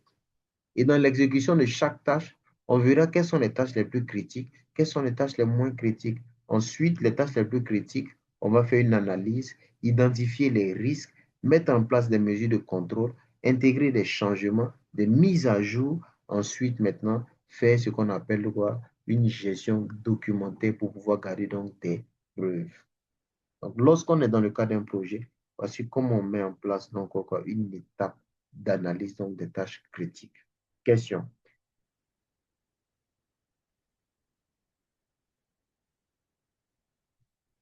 Et donc, ça nous permet donc de pouvoir mieux apprécier la matrice donc, des risques. C'est qu'avec l'inspection, quand même, vous avez pu voir ce qu'on appelle la matrice des risques. Donc, on sait que nous sommes en mesure donc, de pouvoir identifier un risque. Si on identifie un risque, après, c'est de pouvoir faire quoi? Dans la gestion des risques, après identification, il faut l'analyser. L'analyser, après l'analyse, il faut évaluer. Évaluer un risque, c'est donner une note au risque. Mais nous, pour analyser un risque, on tient compte de deux paramètres, la gravité et la fréquence ou la probabilité. Et donc, les notes qu'on va attribuer au risque, là, c'est sur quelle base elle doit être accordée, donnée à partir d'une matrice. Et donc, toute évaluation donc, de risque doit avoir donc une matrice qui permet donc à tout l'ensemble donc, de toutes les parties prenantes qui vont travailler sur le projet là de pouvoir comprendre pourquoi M. Taï a donné 4 comme gravité au risque, pourquoi M. Kabore a donné donc 3 comme probabilité par rapport à ce risque-là. Donc, il faut qu'on s'entende d'abord. Parce que si on ne s'entend pas sur les critères d'appréciation donc, du risque, un pourra dire, bon, ce risque-là, il est dangereux pour moi. L'autre va dire, il est moins dangereux. Mais sur quelle base? Peut-être votre manière d'accepter le risque chez vous n'est pas la même manière d'accepter le risque chez moi. Donc, on s'entend sur les critères de base. Donc, toute évaluation, que ce soit dans le cadre d'un projet, de la rédaction d'un rapport, il faut toujours joindre une matrice donc, des risques. Que ce soit avec des chiffres ou que ce soit donc avec les lettres, c'est le même principe. Donc, on s'entend, messieurs, pendant la session. Donc, on a fini d'identifier donc tous les risques qui sont sur nos lieux de travail, partant même des postes de travail. Donc, on va les évaluer. Tel poste de travail, voici les risques qu'on a vus, risque de chute, risque d'électrocution, risque de trébuchement. Donc, on va les évaluer en tenant compte de deux paramètres, la gravité et la fréquence, pour pouvoir déterminer quoi leur criticité. La gravité, on va prendre quatre chiffres. Le 4 signifie que c'est très grave. Le 3 signifie que c'est grave. Le 2 signifie que c'est moins. Et le un signifie quoi? Que c'est faible. La probabilité, pareil, voici l'interprétation. On s'est entendu. Et donc, on prend le premier risque d'électrocution pour tel poste de travail. Monsieur Goma dit, ce risque d'électrocution, moi je pense que la gravité, je donne la note de 4. Parce que s'il se fait électrocuter, voici ce qui peut arriver. Donc, on retient le 4. La probabilité, il n'est pas trop fréquent, donc ça sera moins probable. Moi, je donne la note de 2. Donc, 4 fois 2, ça donne combien? 8. On a 4 fois 2, 8. On a notre risque qui est situé ici, qui nous permet donc d'analyser son niveau de criticité. Et c'est comme cela qu'on évalue tous les risques. Si on est dans une assemblée où il y a beaucoup de personnes, on peut faire une pondération, la moyenne pondérée. Pour ne pas frustrer M. Taï, pour ne pas frustrer M. Kaboré, pour ne pas frustrer M. Goma, tous ceux-là qui vont dire peut-être le nombre le plus élevé à pouvoir proposer 4, c'est ce nombre-là qu'on prend. Sinon, chacun va proposer. On fait une synthèse donc de la moyenne. Voici comment on évalue les risques à partir même de la matrice. Et lorsqu'on finit, toutes les notes seront là. 4 fois 4, ça donne 16 ici. Ici, on n'a pas écrit les nombres là-dedans. Et donc, après, vous décidez, pour nous, les risques qui seront les plus élevés, il faut qu'on accorde un regard prioritaire sur ces risques-là. Donc, les voici en rouge. Ensuite, la seconde priorité en jaune et la troisième priorité en vert. Mais ce sont les chiffres. Ici, 1 fois 1, ça donne 1. 2 fois 2, ça donne 4. 3 fois 3, ça donne 9. Et c'est comme cela qu'on détermine donc les valeurs. Question sur la matrice donc, des risques. Est-ce qu'il y a des questions? Si on peut Euh, continuer. oui, Allez-y, oui, Monsieur Goma. d'accord. Bon, dans la matrice des risques, là, il y a une partie où c'est assuré. C'est pas là-bas, c'est pourquoi c'est assuré alors que les autres, là, ont des couleurs bien distinctes. Au niveau de, par exemple, 4 fois 1 et puis 4 fois 2, tout en Voilà, haut, au là. niveau donc de voilà, 4 fois 1, ça donne 4. Bon, ici, Oui. chacun déjà conçoit sa matrice comme il veut. Donc ici, par exemple, ça peut être ici, ça peut être le jaune, et là, ça peut être aussi le vert. Mais ici, assuré n'a pas forcément donc d'interprétation. Donc tout va dépendre. Si les nombres sont à l'intérieur, ici, le 4 fois 4 ça fait 16. Ici, 4 fois 3 ça donne 9. Donc, Monsieur Goma pourra dire, donc tous les risques dont leurs criticité sont compris de 16 à 9 sont considérés comme quoi? Très dangereux, donc priorité numéro un. Ensuite, on va prendre 4 fois 2 ça donne 8. Tous les risques considérés donc de 8 à peut-être 3 fois 2 ça donne 6. Voilà, là. Ou encore, tous les risques donc de 4 le 8, par exemple, à 2 fois 4 ça donne 8. Vous voyez, là, en jaune. Tout cela sera considéré comme priorité numéro 2 et ensuite, donc, la priorité donc, numéro 3. Donc, les deux parties assurées n'ont pas forcément, donc, comment je vais dire ça, d'impact sur l'appréciation de la matrice des risques. Tout dépend donc de ce qu'on veut. Parce que ici, vous allez voir que le 4 fois 2 ça donne 8. Et on retrouve encore le même 4 fois 2 ici, ça donne 8. Donc, ils se disent que peut-être, voilà, ce n'est pas important de mettre la couleur jaune parce que le 8 est toujours intégré. Ici, le 4 fois 1, ça donne toujours 4. Ouais. Donc, c'est un peu ça, M. Goma. Ouais, très bien. Et donc, vous allez voir que même l'évaluation donc, des risques, Tom et Jerry a compris les étapes qu'il faut pouvoir suivre et les mises à jour qu'on doit pouvoir prendre en compte en tant que HSE. Parce qu'on va acheter une moto pour notre enfant, on va acheter tous les casques de protection. Mais demain, l'enfant peut décider de ne pas porter. Demain, son itinéraire de parcours peut changer. Donc, il va falloir faire quoi? Des mises à jour. Et ça, même Tom et Jerry l'ont compris. Donc, identification des risques. Il va l'analyser.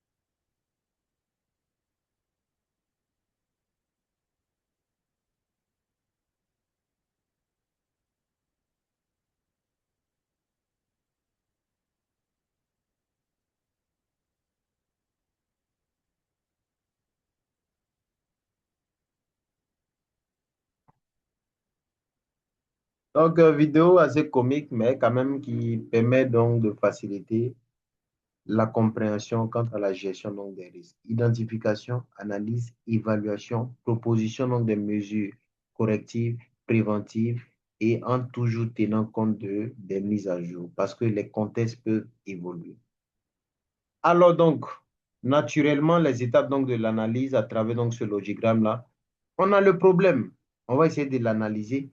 Est-ce qu'on connaît les causes? Si oui, il faut trouver des solutions. Dans les solutions, il va falloir les évaluer, prendre les décisions et stimuler l'action. Sinon, s'il n'y a pas de cause, l'action donc reste comme ça. Et donc, pour terminer, l'analyse donc des tâches, c'est un processus d'analyse que l'on s'acquitte de deux grands objectifs de tout programme donc, de santé et sécurité. Un, l'élimination à la source avant l'exécution de la tâche et la remise en question des méthodes. Raison pour laquelle on a dit c'est un outil de formation, de communication, de correction, de prévention. Parce que, par exemple, pour le travail en hauteur, M. Goma peut-être pourra dire, attention, l'armée là, moi je pense qu'il faut pouvoir accrocher la longe ici. Et l'autre dira, non, cette armée là, si on l'accroche ici, on n'a pas tenu compte de la longueur même de la longe, de la longueur même de celui même qui porte la longe. Et ensemble, on se corrige, on fait des remises en question pour trouver la bonne formule. Et donc, on a beaucoup parlé donc d'outils d'analyse. Voici ce que l'analyse donc des tâches représente. Voici l'outil en question. Donc, on a parlé d'outils parce que c'est un support. Et la norme est claire. Ça peut être un support papier, ça peut être un support mural, ça peut être un support numérique. Aujourd'hui, d'autres travaillent avec le numérique ou avant l'exécution donc, de toute tâche, les travailleurs déjà ont le lien, ils analysent, ils envoient en version électronique à l'HSE. Ils valident, ensuite ils les permettent donc de travailler en toute sécurité. Sinon, d'autres, c'est le support papier. Parce qu'en même temps, n'oublions pas que nous sommes aussi, on a l'environnement aussi qui relève de notre fonction. Donc, la meilleure façon de polluer l'environnement, c'est de réduire à la source. Donc, plus on a des papiers, et demain, il va falloir penser à les faire quoi? À les détruire. Et donc, beaucoup aujourd'hui ont commencé à travailler donc avec des logiciels. Mais si on est sur un site où on n'a pas vraiment ces moyens-là, il faut qu'on arrive même à vraiment mettre l'accent. Donc, l'analyse, voici comment ça se présente. Description de la tâche. On doit abattre un mur. On doit couper un arbre. Description de la tâche, c'est ça qui est là. Alors, donc, quelles sont les étapes pour pouvoir abattre un mur? Un, on va mobiliser, faire la mobilisation. Le véhicule viendra avec tous les engins pour pouvoir abattre le mur. Deuxièmement, on va décharger le matériel. Dans le transport, on a des risques d'accident de circulation. On va proposer des mesures. Ensuite, dans la mobilisation, pratiquement, risque de chute, de trébuchement, proposition. Ensuite, on va commencer maintenant à pouvoir abattre l'arbre. Quels sont les risques? On va citer jusqu'à la fin, au nettoyage et à la réhabilitation même du site. Tous les employés vont signer leur nom, leur prénom. Le responsable donc, des travaux donc, le signe aussi. Donc, quand on parle de l'outil d'analyse des tâches, c'est la décomposition de la tâche critique par étape. À chaque étape, son risque. À chaque risque, sa mesure. Avant l'exécution, tout le monde sait ce qu'il doit pouvoir faire pour pouvoir contrôler donc, ce risque-là. Question sur l'analyse donc, des risques sur cet outil. Tout HSE doit être en mesure de pouvoir maîtriser cet outil-là pour tout projet. Est-ce qu'il y a des questions?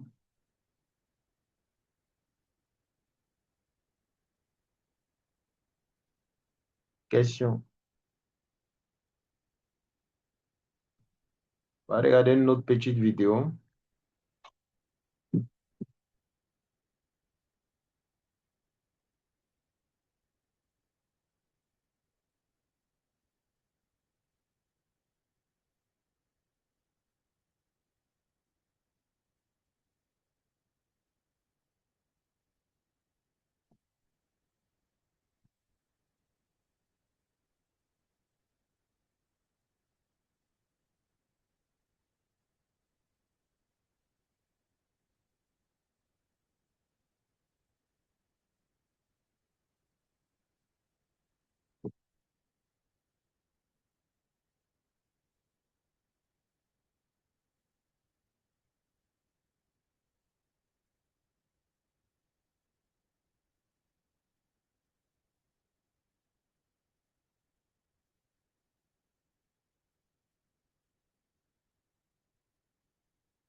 Et donc, à travers cette vidéo, on arrive à voir ces tâches-là.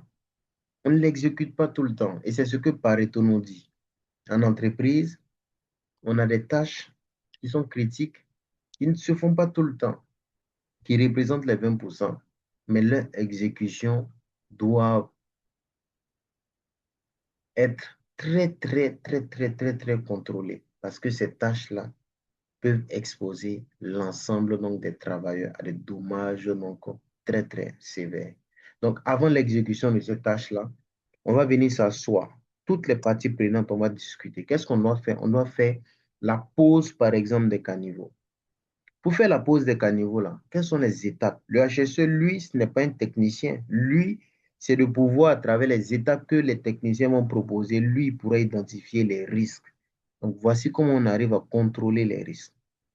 Donc, tous les parties prenantes vont dire, OK, pour pouvoir excaver, il faut que le topographe vienne d'abord.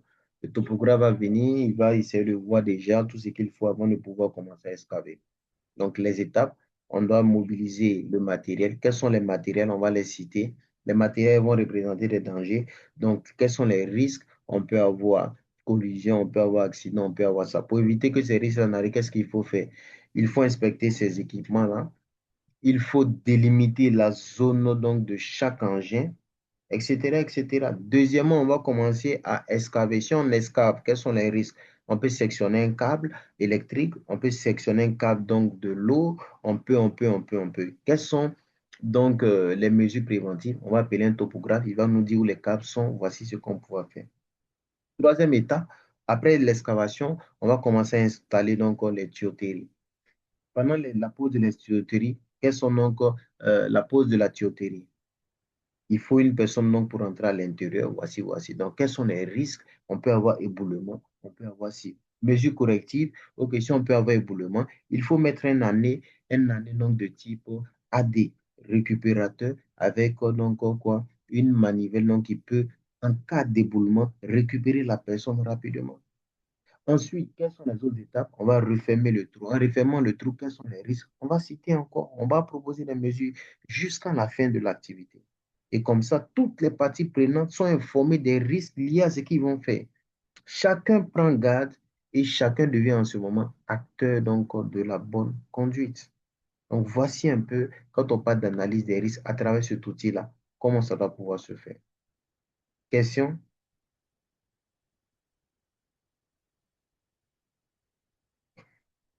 Alors, donc, s'il n'y a pas de questions, je termine avec les autres outils. Sinon, on vient de finir la formation concernant l'analyse donc, des tâches. Donc, en entreprise, comment ça se fait? Il y a plusieurs outils qu'on utilise. Pour cela, en début de formation, on a dit que cette formation se veut être pratique. Parce que c'est tout ce qui se fait sur le terrain là qu'on a parcouru pendant tout le programme. L'induction, la menu de sécurité, les sensibilisations, l'inspection, la rédaction des rapports, la retransmission des rapports, les mesures avec les équipements de protection individuelle, les mesures avec les équipements de protection non collective, le travail en hauteur, le port donc du harnais, l'analyse donc des tâches. Donc, c'est tout ce qui se fait sur le terrain pour pouvoir contrôler les risques qui répondent donc à notre rôle et à notre responsabilité. En entreprise, qu'est-ce que les gens font? Il y a ce qu'on appelle les Take Five. Voici les Take Five qui sont là. Et donc, ce sont les thèmes qu'en tant qu'HSE, on doit pouvoir connaître. Parce qu'entre HSE, c'est des choses qu'on dit. Fais-moi le GHA. Si vous ne connaissez pas le GHA, il y a un problème. Envoie-moi le GSA. Vous ne connaissez pas, il y a un problème. Fais l'AST, l'analyse sécurité donc des tâches. Vous ne connaissez pas. Il faut faire le Take Five. Vous ne connaissez pas. Donc, il y a beaucoup de petits codes qu'on doit pouvoir maîtriser. Donc, le Take 5, qu'est-ce que c'est? On avait déjà vu ça récemment. Ce sont les 5 étapes au travail en sécurité. Quelles sont ces étapes-là? La première étape, c'est, je dois exécuter une tâche, il faut réfléchir à la tâche. Deuxième étape, il faut rechercher les sources d'exposition. Ensuite, proposer des mesures pour éviter les sources d'exposition. La quatrième étape, mettre en place donc des mesures. Et la cinquième étape, travailler en toute sécurité. Donc, sur beaucoup de sites actuellement, les gens mettent ce qu'on appelle les Take 5 et ensuite l'analyse des tâches à part. Où ils diront, tout travailleur qui arrive sur le site, il doit commencer et remplir son Take 5. Ça devient comme quoi, je dis, carnet de tous les travailleurs. Il y a BKE qui le fait actuellement. Beaucoup de sites le font. On fait ça comme si le petit calepin, on partage à tous les travailleurs. Ça responsabilise le travailleur et l'employeur. Ça permet aussi de voir ceux-là qui ne respectent pas les procédures. Donc, quand tu viens le matin, ton premier travail, c'est de remplir les take five avant l'exécution donc, d'une tâche. Et vous allez voir ici, section 1, stopper, prenez du recul et observez. Est-ce que je comprends bien la tâche qui m'a été confiée? Si oui, je coche oui. Sinon, je mets non. Ai-je reçu la formation requise? Si oui, sinon. Ai-je le bon outil? Si oui, sinon. Ai-je le bon EPI pour la tâche? Si oui, sinon. Les conditions météorologiques? Si oui, sinon. La tâche implique-t-elle le permis, l'autorisation, etc., etc. Et en bas, qu'est-ce qu'on dit? Si l'une des réponses se trouve dans la cage rouge, veuillez faire ce qu'on appelle quoi? JHA, qui en même temps est un outil d'analyse donc des tâches critiques. Donc là, ce sont pour des tâches qui sont moins complexes, moins critiques. On ne les néglige pas. On met le JHA. Maintenant, si les éléments du JHA disent attention, cette tâche-là devient critique, automatiquement, il faut faire le JHA en appelant le HSE. Ensemble, vous allez analyser. Donc, voici comment ça se fait donc sur le terrain. Vous allez voir parmi les tâches critiques aussi, il y a des permis de travail qu'on fait en entreprise, notamment le permis de travail en hauteur, le permis en espace confiné, le espace clos, le permis de travail à chaud, qui, permis en lui-même, contient donc l'ensemble donc des règles spécifiques à appliquer avant l'exécution même de cette tâche-là, mais qui sont beaucoup plus spécifiques à une tâche. Hauteur, on fait un permis en hauteur. Espace confiné, on fait un permis en espace confiné. Donc, quand on parle de Take 5, voici. Donc, lorsque une des réponses sera au rouge, automatiquement, le travailleur sait que la tâche est critique et elle va maintenant faire ce qu'on appelle le GHA. Le GHA, je vais vous montrer le GHA. Voici donc le GHA. Donc, je rappelle aussi que c'est un outil qu'on a mis en place qui contient toutes les informations possibles pour pouvoir contrôler donc un risque. Donc, sur tous les sites miniers, BTP, offshore, vous allez trouver donc ces outils-là. Donc, c'est de vous familiariser à pouvoir donc le maîtriser. Et vous allez voir que les mêmes étapes de l'analyse des tâches, les voici ici, qu'on vient compléter donc sur le GHA, qui est le Job Hazard Analysis. Donc, voici comment ça se peut. Donc, le fond, la forme reste telle. Maintenant, d'une entreprise à une autre, les petits détails peuvent changer, comme le contact des radios. Chacun ajoute ce qui peut être beaucoup plus appliqué sur son site. Donc, si vous voulez le mettre, par exemple, dans votre entreprise, vous allez enlever le numéro de radio, vous allez proposer vous-même pour vous. Toute information, en tout cas, que vous jugez utile, vous allez le mettre. Sinon, le fond reste la forme. Description de l'activité que vous allez faire. Une autre matrice qui est là, de la même fonctionnalité, probabilité, sévérité. Et on vous dit que si les risques que vous allez évaluer là sont hauts, qu'est-ce que ça signifie? Si les risques résiduels après l'évaluation, on donne à chaque employé l'autorité, l'obligation, la capacité à pouvoir refuser un travail dangereux. Si elle est jaune, il faut faire sur le take 5 et si elle est faible, elle a un niveau acceptable, l'employé donc peut travailler en toute sécurité. Et lorsque c'est fini, le HSE écrit son nom. Tous les intervenants donc, vont écrire leur nom et signer. En signant, ça responsabilise le HSE et ça responsabilise aussi tous les travailleurs. On va voir. Donc, on a dit, pour l'exécution de la tâche, vous allez cocher tous les équipements que vous aurez besoin pour pouvoir travailler en toute sécurité. Vous allez cocher casque, oui, les lunettes, oui, le gant, oui, vous allez les cocher. En les cochant, ça signifie que vous êtes responsable de tout ce qui va arriver si vous ne les portez pas, parce que c'est vous-même qui allez les cocher. Tous les équipements que vous allez utiliser, vous allez les cocher. Les affichages, les permis qu'il faut aussi, vous allez les cocher. Par la suite, maintenant, vous allez voir l'outil d'analyse, étape par étape, qu'est-ce qui peut blesser, évaluation, proposition donc des mesures, jusqu'à finir tout. Et enfin, la liste de toutes les personnes qui vont être sur le projet doivent écrire leur nom, signature. Et en bas, qu'est-ce qui est écrit? toutes les personnes qui exécutaient le travail couvertes par cette analyse donc, de danger doivent signer cette fiche avant le début du travail pour attester, un, avoir lu et deux, compris les étapes du travail, ainsi que les actions préventives requises pour réduire le risque de blessure et assurer des pratiques de travail en toute sécurité. Je sous-signe, déclare avoir lu et compris les exigences de cette analyse et m'engage à travailler conformément aux mesures de contrôle prescrites. Donc, en remplissant, ça engage plus la responsabilité des travailleurs. Parce que quelqu'un qui a dit qu'il a porté le casque et que sur le terrain n'a pas porté le casque, si un accident arrive, c'est considéré comme il n'a pas respecté la procédure. L'employeur peut se désengager. Donc, c'est l'ensemble de ces moyens-là qu'on met en entreprise pour pouvoir circonscrire l'ensemble des risques. Donc, aujourd'hui, vous connaissez donc le Take 5. Le GHA, vous le connaissez. Je vous montre aussi un autre GHA qu'un de nos étudiants sur site avait fait. Vous allez essayer de comprendre un peu. Description donc de l'emploi. Ici, j'ai apporté quelques corrections. Par exemple, travaux de construction d'un mur en maçonnerie. Voilà, donc voici l'étape, voici l'activité qu'il doit pouvoir faire, avec tout ce qui va avec. Donc, tous les permis requis, il va les cocher. Il remplit les laboratoires, etc., les managers. Ensuite, le casque, ils auront besoin du casque, il le coche, les lunettes, tous les EPI. Tous les équipements qu'ils vont utiliser pendant le projet de construction, ils vont les cocher. Donc, voici un peu comment ça se fait. Les étapes de l'analyse, les voici. La première étape, on va commencer par le cadre de sécurité. Qu'est-ce qui peut me blesser que le danger? C'est l'ensemble des activités à entreprendre. On va proposer des actions. Deuxième étape, c'est la fouille.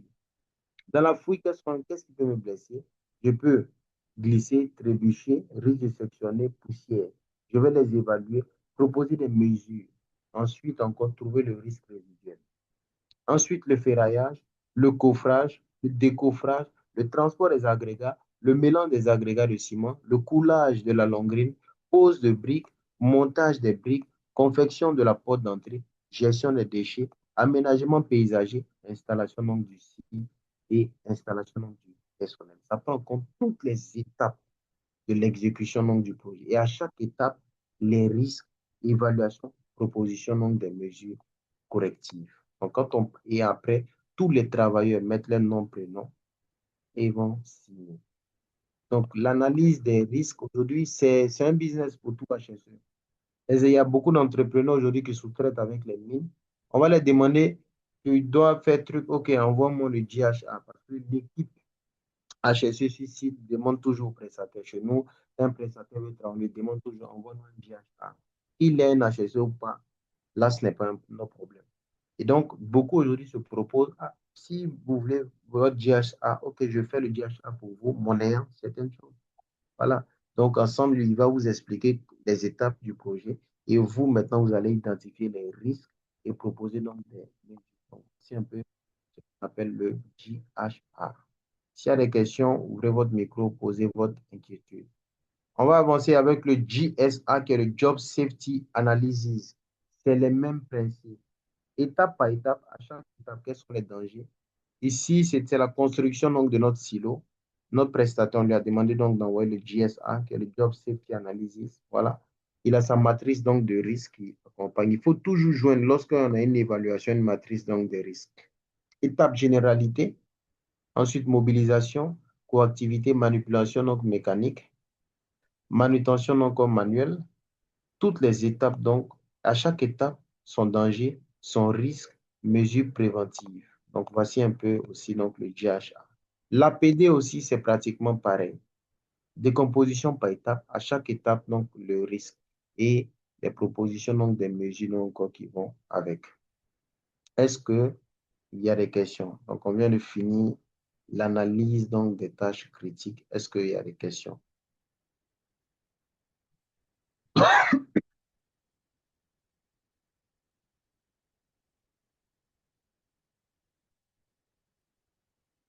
Moi, j'aimerais poser une question.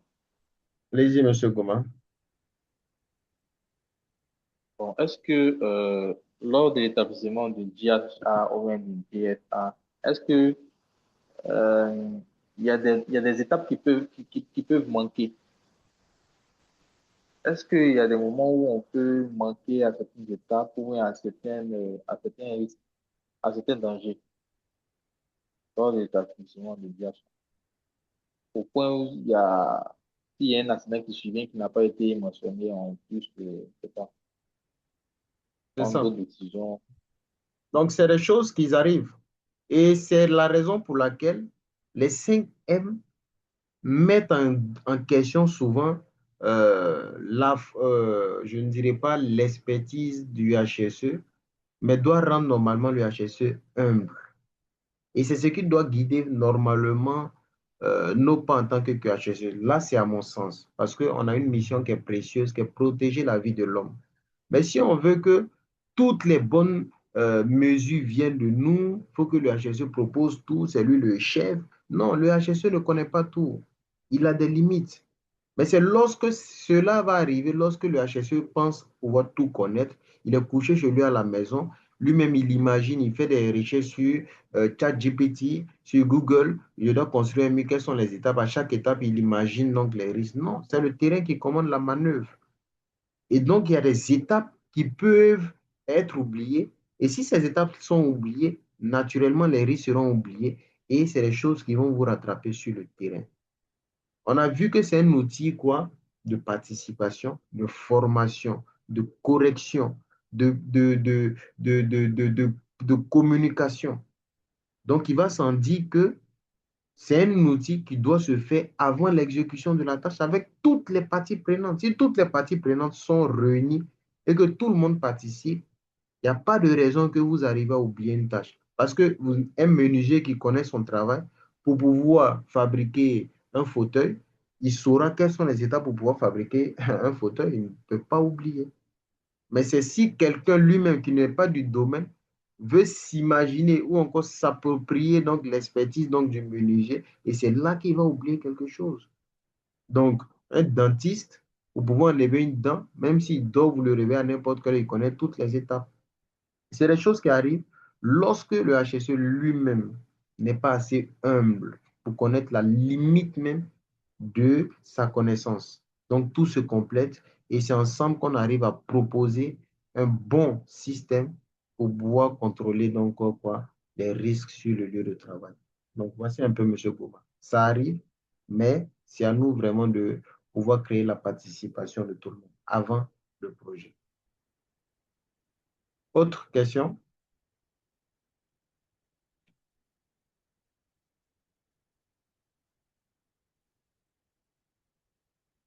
Est-ce qu'il y a des questions?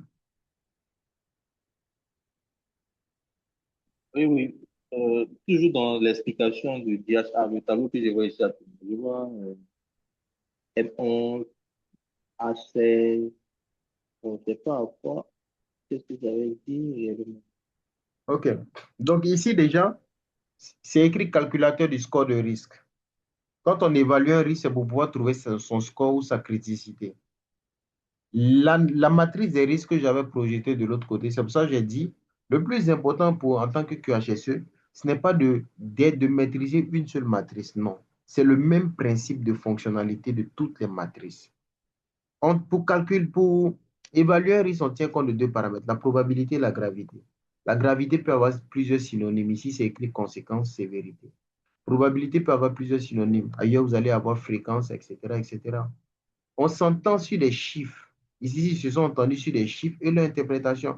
Pour eux, la gravité, lorsqu'on va donner une note de 5, ça signifie qu'elle est critique. 4, voici ce que ça signifie. Quant à la probabilité, pareil. Les M11H, ce sont des valeurs que eux-mêmes, ils ont imaginées pour pouvoir déterminer la criticité de leur risque. De la même manière que quelqu'un aussi peut mettre des chiffres pour dire que, par exemple, 5 fois 1, ça donne 5, on va écrire. 1 fois 4, ça donne 4. Ensuite, 4 fois 2, ça donne 8. Ensuite, 3, jusqu'à remplir donc tous ces M, ces H que vous voyez là. Tout dépend de ce que vous voulez et du design que vous voulez mettre pour faciliter la compréhension. Donc ici, les M, les H n'ont pas de sens. Le plus important, c'est de connaître le principe pour pouvoir calculer donc un risque. Pour que quel qu'en soit le projet où vous serez, quelle qu'en soit la matrice des risques qu'on va vous soumettre, vous serez en mesure de pouvoir utiliser cette matrice-là et très bien évaluer donc votre risque. Donc ici, c'est le même principe. Un risque de chute, Monsieur Goma dit, pour lui, le risque est critique, il donne la note de 5. La probabilité, il donne 3. Donc 3 fois 5, ça donne combien? H22. Donc le score du risque, on va venir mettre quoi? H22, tout simplement. Ainsi de suite, c'est comme ça on va évaluer.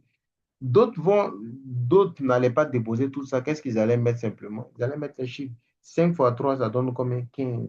Ainsi de suite pour remplir donc tout ce tableau de matrice-là. Donc voici un peu comment on doit pouvoir comprendre cette matrice, Monsieur Goma. Donc, d'accord. Donc, si je comprends bien, cette matrice, on la partage à tout le monde. C'est même ce que je vois ici, là. On partage ça à toutes les parties prenantes et ce sont elles qui vont cocher, puis après, on fait un truc ensemble pour trouver la criticité du travail en question. Ça dépend. Si j'ai bien compris. Ça dépend du projet. Cette matrice, déjà, il faut que déjà nous, en tant qu'HSO, on puisse maîtriser toutes les matrices possibles. Donc, on avait vu, on a cette matrice-là. Si on revient déjà dans le support précédent, on a aussi donc cette matrice-là qui est là.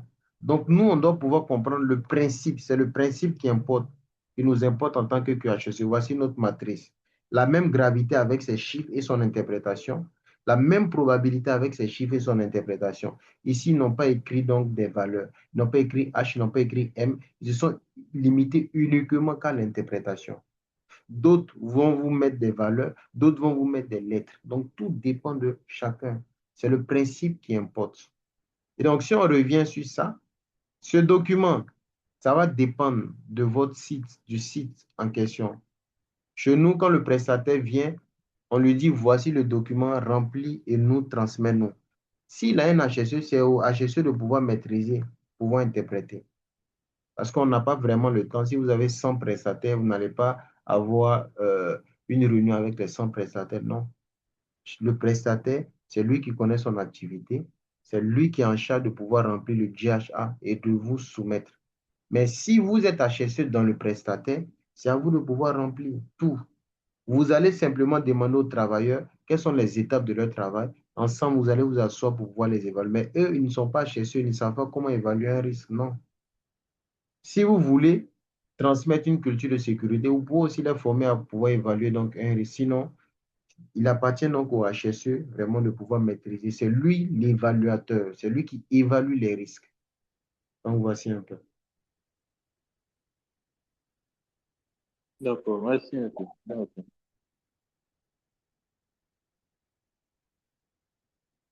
Autre question?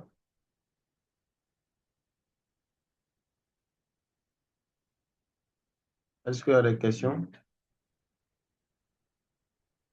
D'accord, donc s'il n'y a pas de questions, je rappelle que tous ces supports-là, voilà, seront mis à votre disposition. Donc, vous pourrez en tout cas vous exercer. Pour ceux qui sont déjà en entreprise, en activité, ils peuvent s'exercer avec le GHA ou encore le GSA ou l'APD, etc., les Tech 5. Et c'est les choses, dès que vous serez sur le terrain, vous pourriez même les utiliser. Et ça montre que vraiment vous êtes très réactif, quel qu'en soit donc le projet où vous serez. Voilà, donc déjà, ça a été un plaisir pour moi, voilà, de pouvoir donner ce cours. J'espère en tout cas avoir été à la hauteur, voilà, de vos attentes. C'est certainement peut-être le dernier, mais quand on se connaît, c'est pour la vie et le groupe demeure. Donc, après cette formation, le programme suit son cours. Il y a des difficultés, naturellement, vous allez pouvoir les exprimer. Pour les autres, on vous mettra dans un groupe expert HSE où il y a quand même tous les experts HSE, que ce soit au Burkina, en Afrique même et partout. Donc, nous sommes aussi dans la semaine donc, pour la nouvelle année. Donc, moi, je ne peux que vous souhaiter en tout cas bonne transition dans la santé, dans la sécurité, de même aussi qu'avec nos différents proches. Voilà. Donc, je ne serai pas long. Je pense que M. Tidjani, il est en ligne. Donc, je vais lui laisser la parole et ensuite mettre fin à la session. Donc, M. Tidjani, si vous nous recevez, voilà, vous avez la parole. Monsieur Bado, merci beaucoup. Merci pour cette brillante performance. J'ai suivi depuis le début. Et j'avoue que, en tout cas, je comprends pourquoi d'autres ne réagissent pas parce que pour moi, ça a été très bien expliqué. Et également profiter, féliciter les participants d'abord pour toutes les questions posées parce que, comme vous le savez, en réalité, notre tâche en tant qu'HEC va tourner autour vraiment de ces activités-là, l'analyse des tâches, l'analyse des risques et ce que nous avons vu concernant l'inspection même des lieux de travail, tout ça. Vous voyez que c'est tellement connecté que nous devons vraiment les maîtriser. Et je pense qu'avec les outils que M. Badou vous a donnés également, voilà, c'est d'essayer de vous exercer. Et comme il l'a dit, la formation finit, mais nous restons toujours ensemble parce qu'il y a une plateforme qui nous rassemble. Voilà, donc n'hésitez surtout pas à nous revenir en cas de difficulté ou à poser des questions d'éclaircissement, même après les sessions. Voilà, aussi, l'avantage d'avoir un HSE qui est en même temps praticien, c'est ça. Vous voyez, à travers les explications que M. Barreau donne, ce sont les mêmes outils qu'eux, ils utilisent sur le terrain en tant que HSE.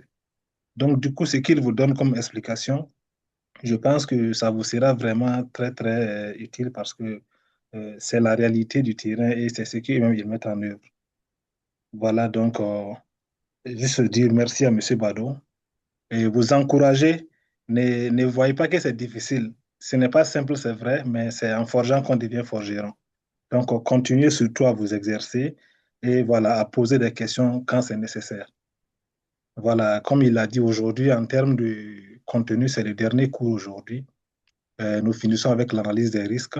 Maintenant, nous nous retrouvons demain, comme prévu, voilà, pour faire une révision générale par rapport à tout ce qu'on a vu du début jusqu'à aujourd'hui.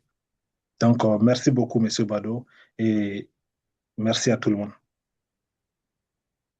D'accord, merci vraiment, Monsieur Tidjani, parce que ce n'a pas été simple. Voilà, pour toute cohorte, un mois, ce n'est pas quand même simple. Et aussi, félicitations à l'ensemble des participants qui ont cru, voilà, même à distance, à ISK.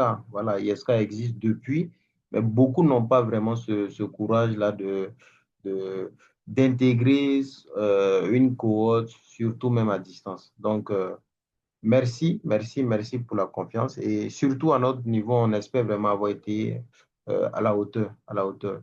N'ayez crainte, n'ayez crainte. Pour ceux qui auront l'occasion d'être sur le terrain, ça sera la même chose. Ça sera la même chose. Demain, si mon temps en tout cas me le permet, voilà, je pourrais quand même demander au moins 5 minutes. Voilà, parce que généralement, ce qui revient, si on m'appelle sur un site, qu'est-ce que je dois pouvoir faire dans les premiers mois qui suivent? C'est des questions qui reviennent. Donc, demain, si mon temps me le permet, voilà, je pourrais quand même faire un petit briefing là-dessus très, très rapidement. Sinon, tous les outils sont à votre disposition. C'est à vous donc de pouvoir les utiliser. Et comme je le dis toujours, ne soyons pas à la recherche d'opportunités. Soyons à la recherche donc de la formation continue, de l'amélioration continue. Les seules choses qu'on peut pouvoir changer, c'est nous-mêmes, c'est notre propre personne. Parce que quand l'opportunité sera là, c'est soit on est à la hauteur de l'opportunité ou soit on ne l'est pas. Donc, plus on travaille sur nous-mêmes, les opportunités seront là et on saura donc les saisir. Donc, sur ce, je vais vous dire merci et je vais vous souhaiter vraiment une très, très bonne soirée. Prenez soin de vous et rendez-vous demain.